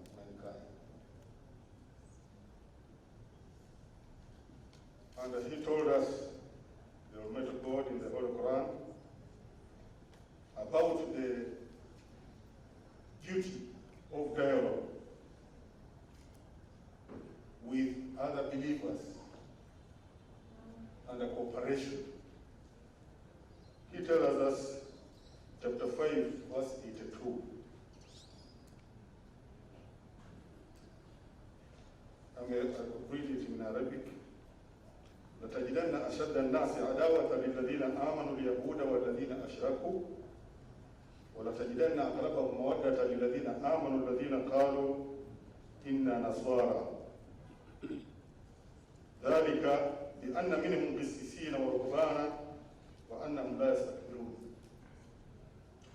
You will find the most vehement of mankind in hostility to the believers that they are the Jews and they are idolaters. And we will find the nearest of them in affection to the believers, those who say we are Christians. And it goes ahead to say, this is because these people are not proud. That is the word proud. You are not proud. You Christians are not proud. That's why God says you are closer to the Muslim So that's why in the year 2001, we thought of putting in place the Religious Council of Uganda. I'm one of those founding members of the Religious Council of Uganda. And we are two surviving founders of the Religious Council of Uganda, myself and the retired Cardinal Emmanuel Omala, who is not with us because of business.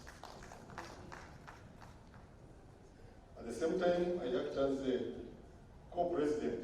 In the year 2003, we founded the African Council of Religious Leaders in Abuja. It was launched by the then president of Nigeria, Chief Olusegun Obasanjo. Since then, the African Council of Religious Leaders has been headed by two of us as co-chairs, myself and Dr. Cardinal John Onayekan, the Archbishop of Abuja. We are about to retire. Yesterday we had a meeting of the General Assembly in Nairobi, and I had to go to Nairobi to officiate its opening, and I had to come back to be here because when you are celebrating 20 years, I felt I should come and join you, even if I'm here to go back to Nairobi to close the assembly tonight, because it is there, they're waiting for me. So, the Interreligious Council has done a lot in bringing together our faithfuls. There are no wars, religious wars.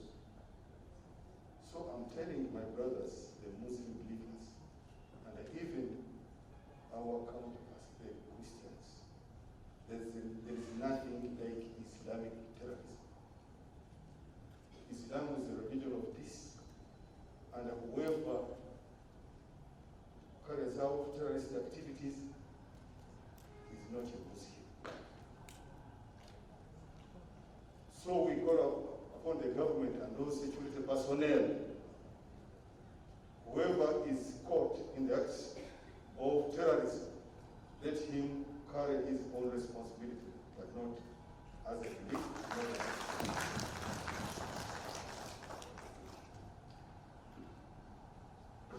Many verses to that effect, but because of time, let me go direct to the speech prepared by chairperson.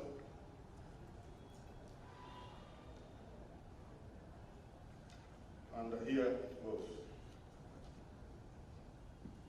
Our guest of honor, Right Honorable Rubina Nabanja, Prime Minister of the Republic of Uganda, the Honorable Minister for Presidency, my fellow Council Presidents, the Chairperson Uganda AIDS Commission, delegates of the IRCU Consultative Assembly present here, government representatives, and honorable members of Parliament present here.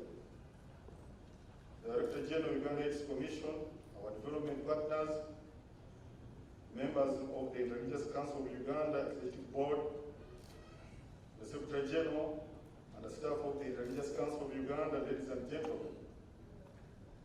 Our guest of honor, on behalf of the Interreligious Council of Uganda, Council of Presidents, and all the delegates here present online, and I would like to welcome you to the closing ceremony of the 4th Consultative Assembly of the Interreligious Council of Uganda. Thank you, Right Honorable, for honoring our invitation.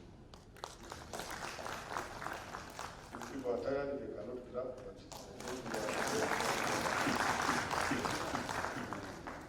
allow me to congratulate you for having been appointed the 13th Prime Minister of the Republic of Uganda. The position that you have taken in your stride and started well. Congratulations. We believe and pray that God will guide you as a leader of government business, as well as we all work together to make our country better for ourselves and the generations to come. The Holy Scripture says in Romans chapter 13, verse 1, "For there is no authority except from God, granted by his permission and the sanction, and that those which exist have been put in place by God." In the Holy Quran, the Almighty God, this is my addition, that Qulillahumma malika al-mulki tu'ti al-mulka man tasha wa tanzi'u al-mulka mimman tasha. That says that Allah, you are the owner of authority and the kingdom. You provide it to whom you will, and you retrieve it from whom you will. You have all powers. That is the Holy Quran. Our guest of honor, the Consultative Assembly, is a constitutional requirement that brings together all senior religious leaders that are under the ambit of the Inter-Religious Council of Uganda. They include the following: bishops of the province of the Church of Uganda, archbishops and the bishops of Uganda Episcopal Conference of the Roman Catholic Church, regional and district cadres from Uganda Muslim School Council, the regional overseers of the Association of the Pentecostal and Evangelicals, the conference and the field presidents from the Seventh-day Adventist Uganda Union of the SEAUU, bishops and the deans of the Uganda Orthodox Church, the Guild of the Born-Again Faith Community. They have been introduced to you by our Secretary General, all those who are present and representing their faith community. Our guest of honor, the Consultative Assembly, is also attended by members of the IRCU Executive Board. They have been introduced to you. The Elders Forum, I think those were not introduced earlier. They were introduced. The Interfaith Women of Uganda, the Youth Interfaith Network, and other religious organizations that are not yet members of the Inter-Religious Council of Uganda, such as the Baha'i community, the Hindu, and the Salvation Army. We thank our brothers who had the vision to start this organization. We give glory to the Almighty God for having given us the late Archbishop Mpalanyi Koyoyo, Dr. Yona Rwanga, Archbishop Dr. Cyprian Kizito Rwanga.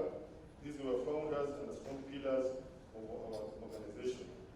May God rest their souls in eternal peace.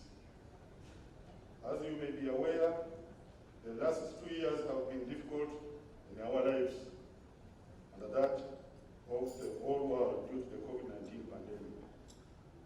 Ideally, we would have all the delegates here, but today we have 200 only, as required by the law, and the rest 100 plus have joined us online. They are following us online. At this point, let me thank the delegates, friends and partners for turning up in such big numbers to celebrate and support our work, which we do as one under the umbrella of the Inter-Religious Council of Uganda. You, the delegates here and online, I know your schedules are busier than normal as we come towards the end of the year. I commend you for your patience and the participation in the various discussions that we have had.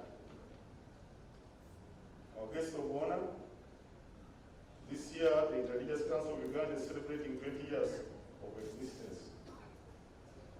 It was founded on the basis of addressing issues that affect all of us as one humanity, but also an important platform to promote inter-religious dialogue bearing our history in mind.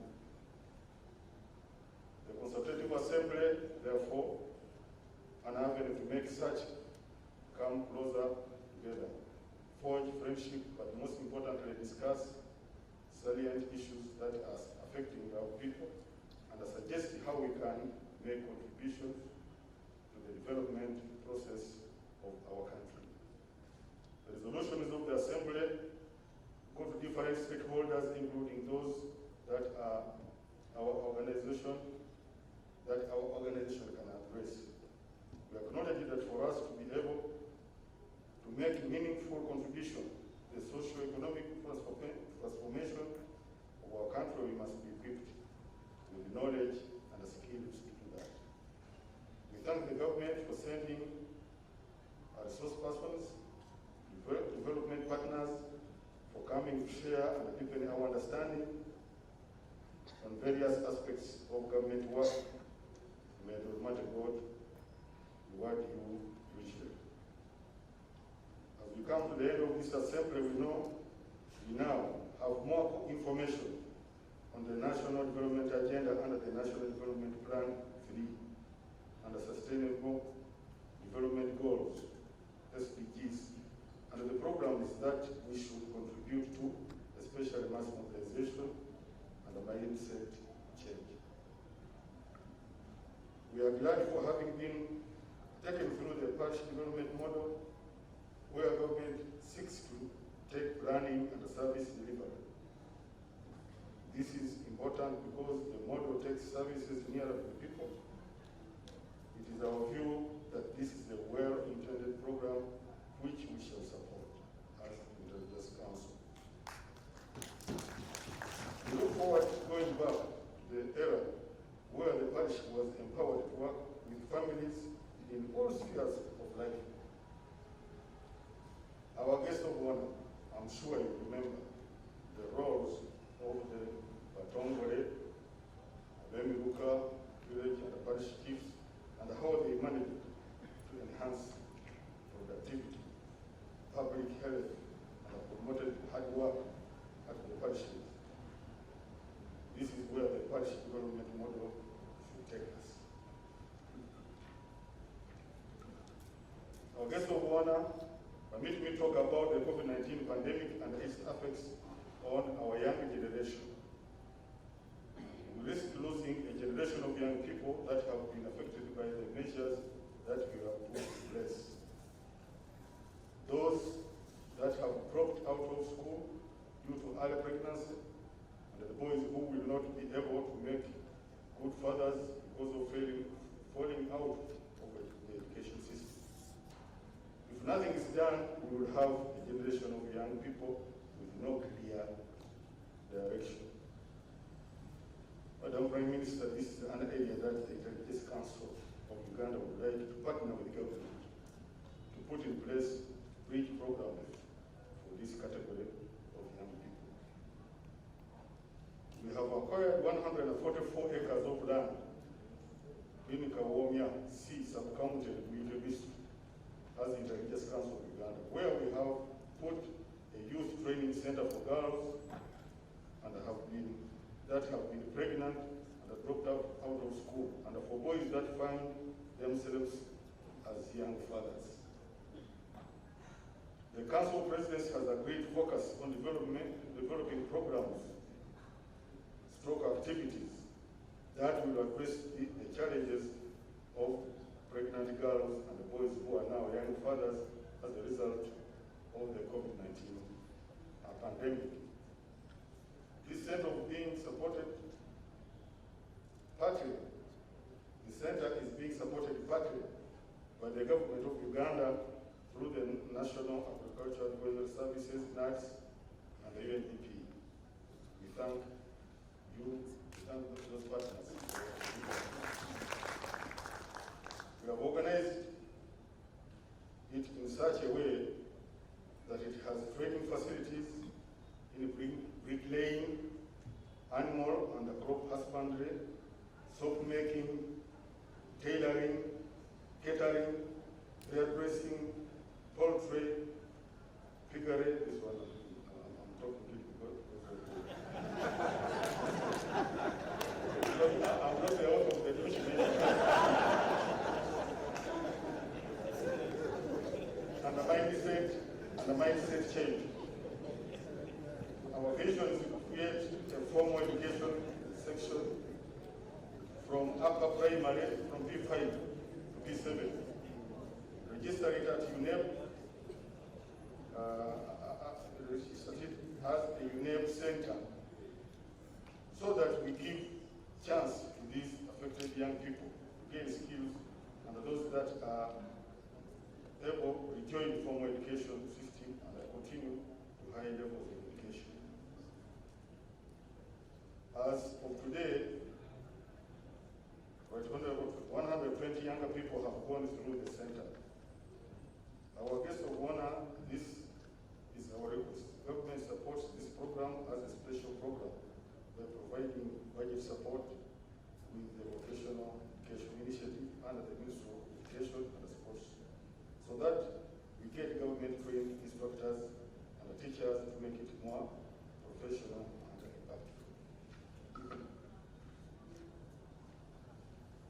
Apart from this initiative, Right Honorable the Intelligence Council of Uganda is involved in many activities in peace and reconciliation, HIV, AIDS, governance, prevention of gender-based violence, improving the civic competence of the citizenry, and the promotion of social accountability. The Council now has also acquired land for a permanent home in Mengo. Now the Intelligence Council of Uganda has acquired land. There is a structure which can be used in case of emergency, but we are planning to put up a 7-story block for the Intelligence Council.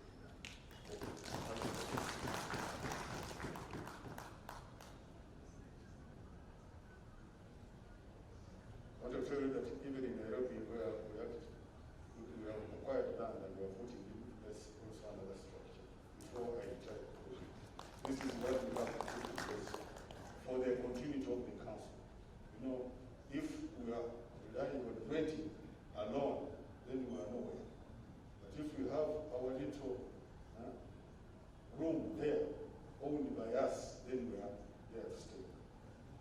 So we thank the efforts of our Secretary General, who has been trying to save the little we have, so that we acquire that necessary. Thank you.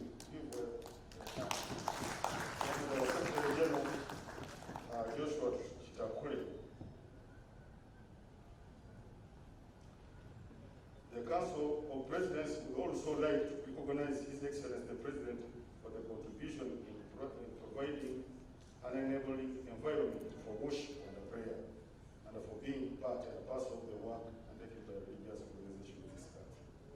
We have been saying, and I told His Excellency the President, that in Uganda the impact of COVID-19 was not so severe, not because we were clever than the West, but because of prayer, and because of the nation whose motto is for God first and my country. Madam Prime Minister, we thank you for stewarding the country, particularly your passion to fight corruption, which is one of the biggest challenges in the country. We told you it's not easy, but thank you. We see the crossfire, but we are praying for you. Remain firm. God is with you. On our part, we are working closely with the Inspector General of Government, the Directorate of Ethics and Integrity, and other stakeholders in promoting social accountability. We pledge our support in addressing the evil of corruption in our country. To the delegates, as we go home, let us take the resolutions of the Kampala Consultative Assembly down to our congregations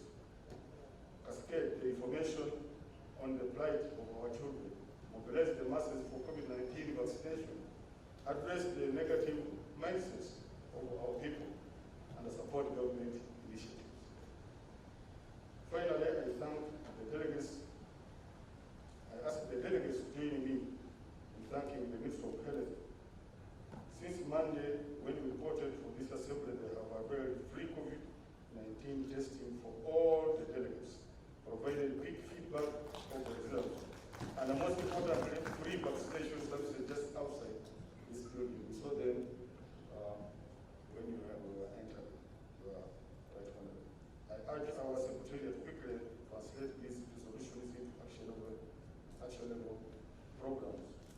We shall work with you on those that need our urgent attention and take on those that need our individual religious institutions.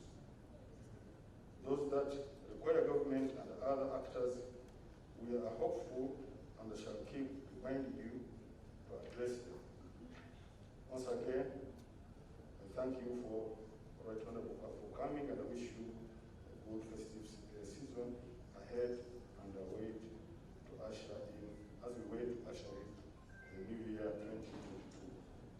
Signed, the Most Reverend Dr. Stephen Samuel Kazibamugaru, Archbishop Province of the Church of Uganda, Chairperson, Council of Presidents, Interreligious Council of Uganda. Thank you.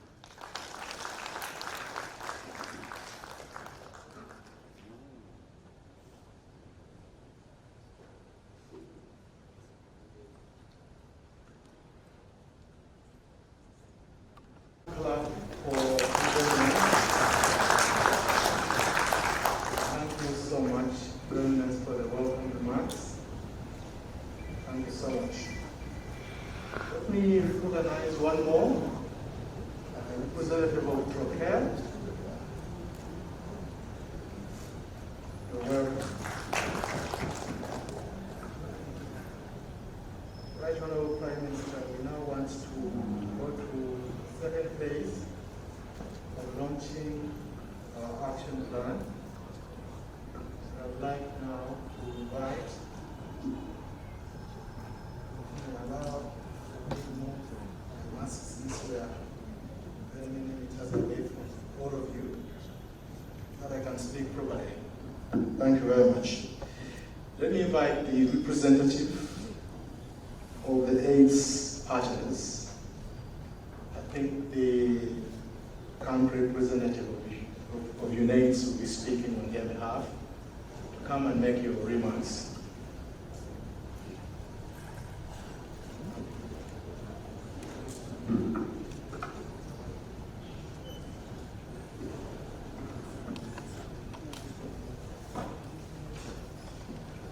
Thank you, the Master of Ceremony, the Right Honorable Prime Minister,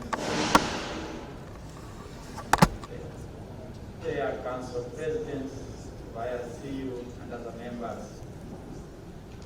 Uganda Youth Commission, and other partners present. Ladies and gentlemen, I'm Joseph Mubangizi, and the United Acting Country Director, and I'm here to say three things.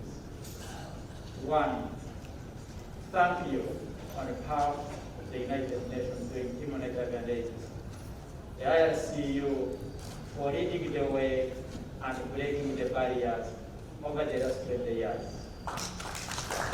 As we stand today and early morning with the head of state, celebrating the 40 years and commemorating the 40 years of the great progress around HIV globally and in the country. And we could not have done that without the voice and your untiring support from the religious fraternity. Thank you. The second aspect that I wanted to say is that yesterday, ahead of the Global World AIDS Day, which is today, globally we launched the Global AIDS Report. And the Global AIDS Report says two things. One, that we've done well, that there is hope, but there are still issues of inequalities. And I come here to raise the issues of inequalities, then I take my seat. Right Honorable Prime Minister and the President of the IRCU and the members, we will not be able to end HIV and AIDS as a public health by 2030 if we do not address the issues of inequalities. The issues of inequalities center around stigma, they center around discrimination, they center around the gender-based violence, they center around the negative social cultural issues. And as a country, we can be able to reduce the new HIV infections. We can be able to do this if we address the issues of gender-based violence, if we address the issues of teenage pregnancy, if we also can advocate through your voices that the young, innocent pregnant girls and teenage girls that have been conceived during this period are able to go back to the school as we open next year. So we are here to call upon you use your voices such that these, our daughters, our sisters, can go back and get the potential. And we believe that you could be able to do that. You've seen you've done great work through the pastorators, which have done great milestones in this country.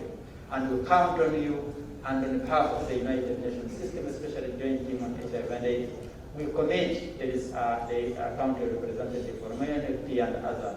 We commit that we will work hand in hand with you so that we can be able to put what we have and walk the journey of the end of HIV and AIDS by 2030, especially our justice. And I congratulate you on making the 20 years of serving humanity. I congratulate you on the 20 years of fighting the HIV epidemic. I congratulate you on the 20 years of using your free platform and your infrastructure to offer the services, but above all, to break the evil. Thank you very much.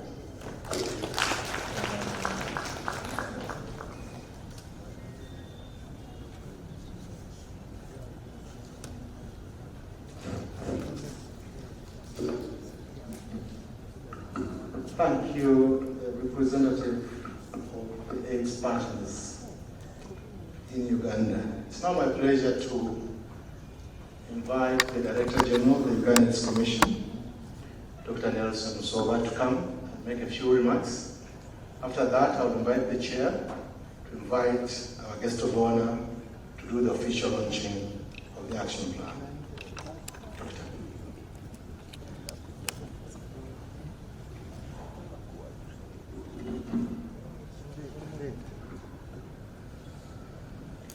The Right Honorable Prime Minister of the Republic of Uganda, who is also the chief guest for this event, the heads of missions and the AIDS development partners present here, the chairperson of the Interreligious Council of Uganda, and members of the Council of Presidents, all of you invited guests, the chairperson of Uganda AIDS Commission, ladies and gentlemen. Right Honorable Prime Minister, out of our work with the Interreligious Council of Uganda over the last so many years has been born the fruit of the development of the Faith-Based Action Plan 2021-22, 2024-25, which I would say is a timely intervention as we galvanize efforts towards ending AIDS as a public health threat in Uganda by 2030. Today gives us yet another opportunity to the faith leaders and to us as members of the faith community to harmonize all our efforts as we run the last mile and respond to some of the bottlenecks that hindered our progress in the previous period. Our chief guest, by the launch of the first National Faith-Based HIV Action Plan, we are raising a banner for the nation as we know that 99% of Uganda's population are people of faith. Right Honorable Prime Minister and members, I would like to recognize the contribution of the faith leaders and the faith communities for more than 30 years in the fight against HIV through our initial popular and successful drive of abstinence, being faithful campaign, which safeguarded many Ugandans as a means of prevention of the spread of the virus, where even before we could benefit from the tools of science when the ARVs became available. Thank you, the Interreligious Council of Uganda, for the pastoral letters that send out a loud voice to the communities and contributed to the behavior change, and several people committed to living healthy, productive lives. We recognize, Right Honorable Prime Minister, the efforts of His Excellency the President of the Republic of Uganda, who, through his visionary leadership, rallied scientists, opened opportunities of partnerships and collaboration with the development partners, including the US government, all of whom have contributed so much in the fight against HIV in Uganda. Right Honorable Prime Minister would like to recognize the contribution of the US government and the American people and the UNAIDS, who through a collaborative partnership were able to support the development of the faith-based action plan. I would like also to recognize a technical working group that Uganda AIDS Commission put in place to coordinate this development that was chaired by the Reverend Canon, Professor Gideon Baguma Yamugisha. He chaired and led a team that worked with consultants, Dr. Stephen Watiti and Dr. David Itira, who developed the action plan on our behalf. To our religious leaders, we appreciate the existing strong organizational interreligious networks and structures at national and subnational levels that promote positive value systems, good morals, integrity, and trust for the institutions like schools, health centers, hospitals, technical and theological colleges, and community mobilization efforts, all of which contribute to community development and a better society. This plan will provide a framework within which to do better with regard to responding to HIV/AIDS in these communities. We recognize and appreciate the AIDS development partners for the support and the collaboration in the fight against HIV for the last 3 decades. For your support to Uganda, like the acting country director for UNAIDS said, the Right Honorable Prime Minister will just been celebrating success in the presence of His Excellency the President. Uganda was among the 8 countries globally that were able to achieve the UNAIDS 90 targets by 2020. As I come to the conclusion, let me speak about the faith-based plan again. As we continue to harmonize and put all possible efforts to end AIDS as a public health threat by 2030, the development of the faith-based plan is indeed a great stride in that direction. I call upon all of you to combine efforts to implement the minimum package that has been suggested in this plan under the 4 thematic areas of HIV prevention, care and treatment, support and protection, and other enabling environment and system strengthening. B, in all your efforts, I call upon the faith leaders to ensure the rebuilding of family structures, promoting community values that have held the generations together. These efforts, combined with the provisions in this plan, will enable Uganda to achieve the goal of ending AIDS and attain epidemic control by the year 2030. C, the faith leaders are called upon to ensure that faith communities mainstream HIV in their mandates, where the well-being of people is part of the core business and the day-to-day ministry. It should be part of the liturgy in all gatherings, occasions, and including all the faiths. D, to the AIDS development partners, as we run the last mile, let's put all our efforts together to further partnership as we focus on the new targets of 95, 95, 95, for greater synergy to achieve our set targets. I would like to, as I end, I would like to take this opportunity to thank the Interreligious Council of Uganda for this National Consultative Assembly and for the opportunity to spend time to deliberate and build a better future for our people and a better nation. I thank you for listening to me.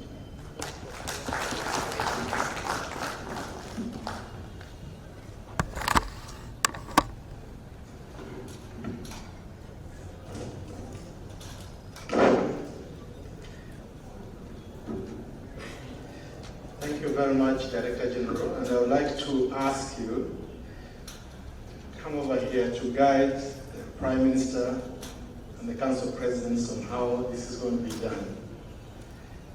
Right Honourable Prime Minister, I now want to invite the Chair of the Council to invite you to come and launch the action plan on behalf of His Excellency, the President of the Republic of Uganda. We're going to do it here, and I request the Council Presidents to come over, a few representatives of our partners, and Director General, please come and help me to guide how this is going to happen.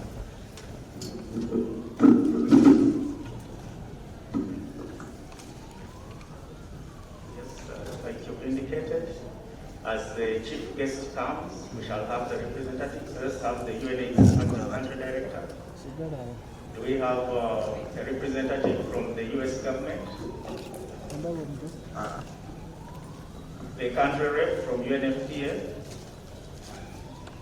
And if Professor Gideon Yamcha is still here, the chair of the technical office. Yes, more from the World Council.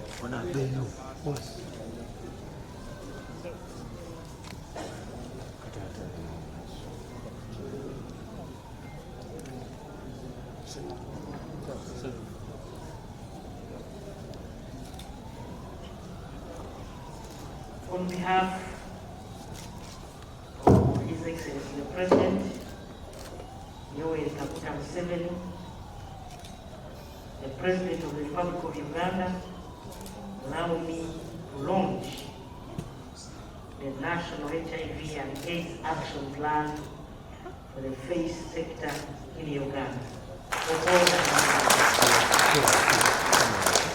And therefore sign on behalf of the President. Thank you so much. Let me read.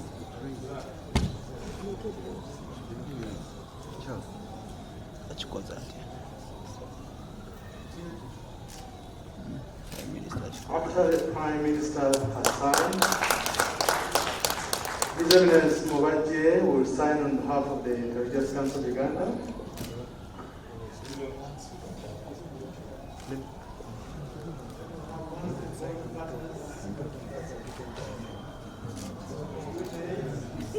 After His Eminence,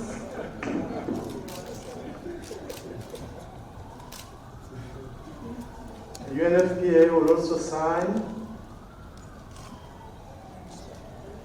The chair of the Uganda's Commission will sign next.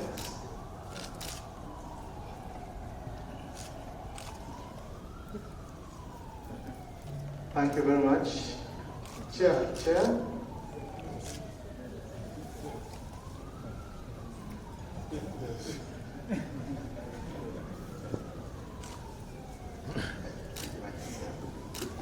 And we will have the Director General signing last.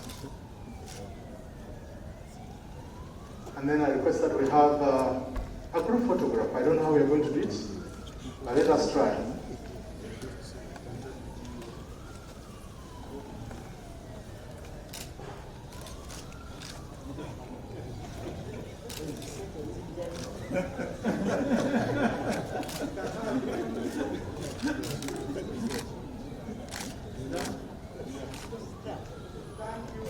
Let's put our hands together for the guest of honor. Thank you so very much, guest of honor, for launching the FDO action plan, HIV/AIDS action plan. I'll request the chairman of the council to take back the guest of honor, and we'll have a short interlude before we go to the next phase of our closing ceremony. May I invite our cultural group to come over quickly?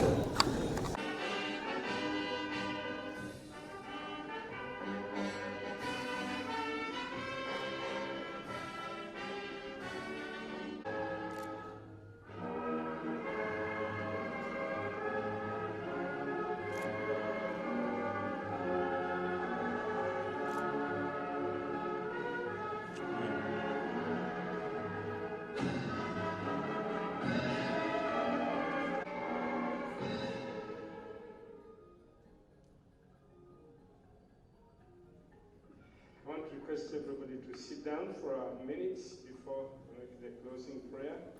And I'll give a very brief word of appreciation. This is a representative of the USA. They were the first ones to partner with us.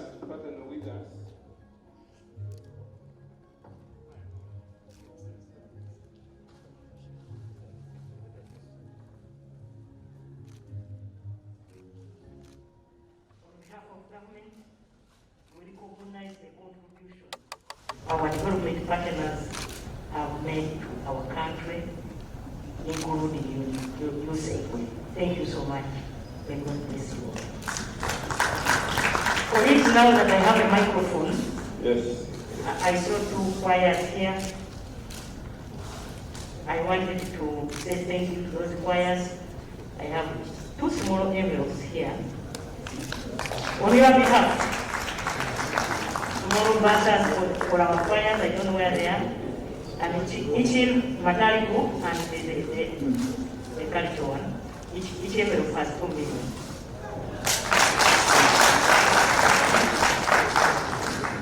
President, this is Kingdom City on 10,000 acres being built in northern Uganda, Vego district.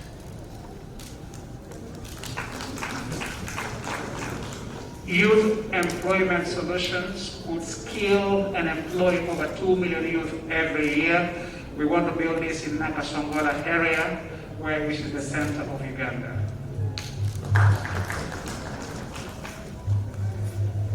STEM University will be the first STEM university, science, technology, engineering, mathematics in Uganda that can help Uganda reach Vision 2040 very fast.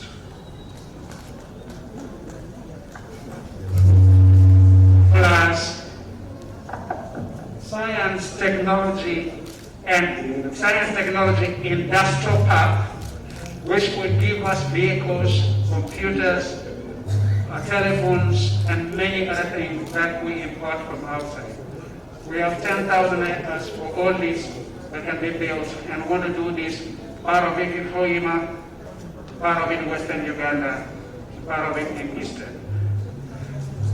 The last book that I wrote on eradicating poverty, ending extreme poverty in Uganda, I endorsed it to the president, plus a big book with the president's portrait on it, dedicated to him, and his Kingdom City Group. 314 companies, 45 billion capital investment, 16 sectors. Thank you. Thank you so much, Right Honorable Prime Minister. Engagement in the last 3 days since we arrived here on Monday. I want to appreciate you so very much. First of all, the President of the Republic of Uganda, General Yoweri Museveni, and his dear wife.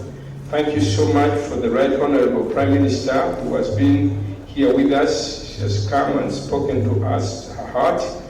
We thank you for the many other people, Lord, that have spoken into our lives.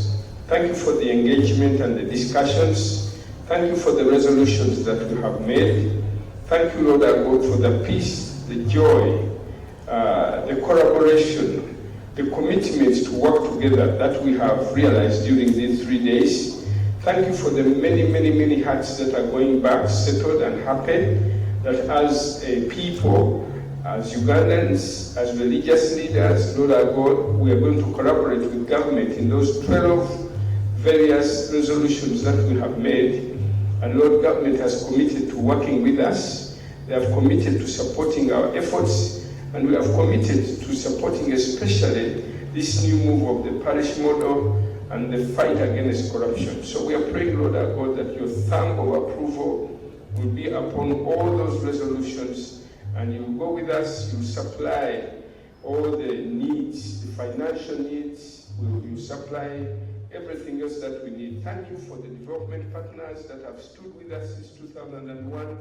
Thank you so much for this effort of HIV and AIDS, this new action plan. Thank you, Lord our God, for the women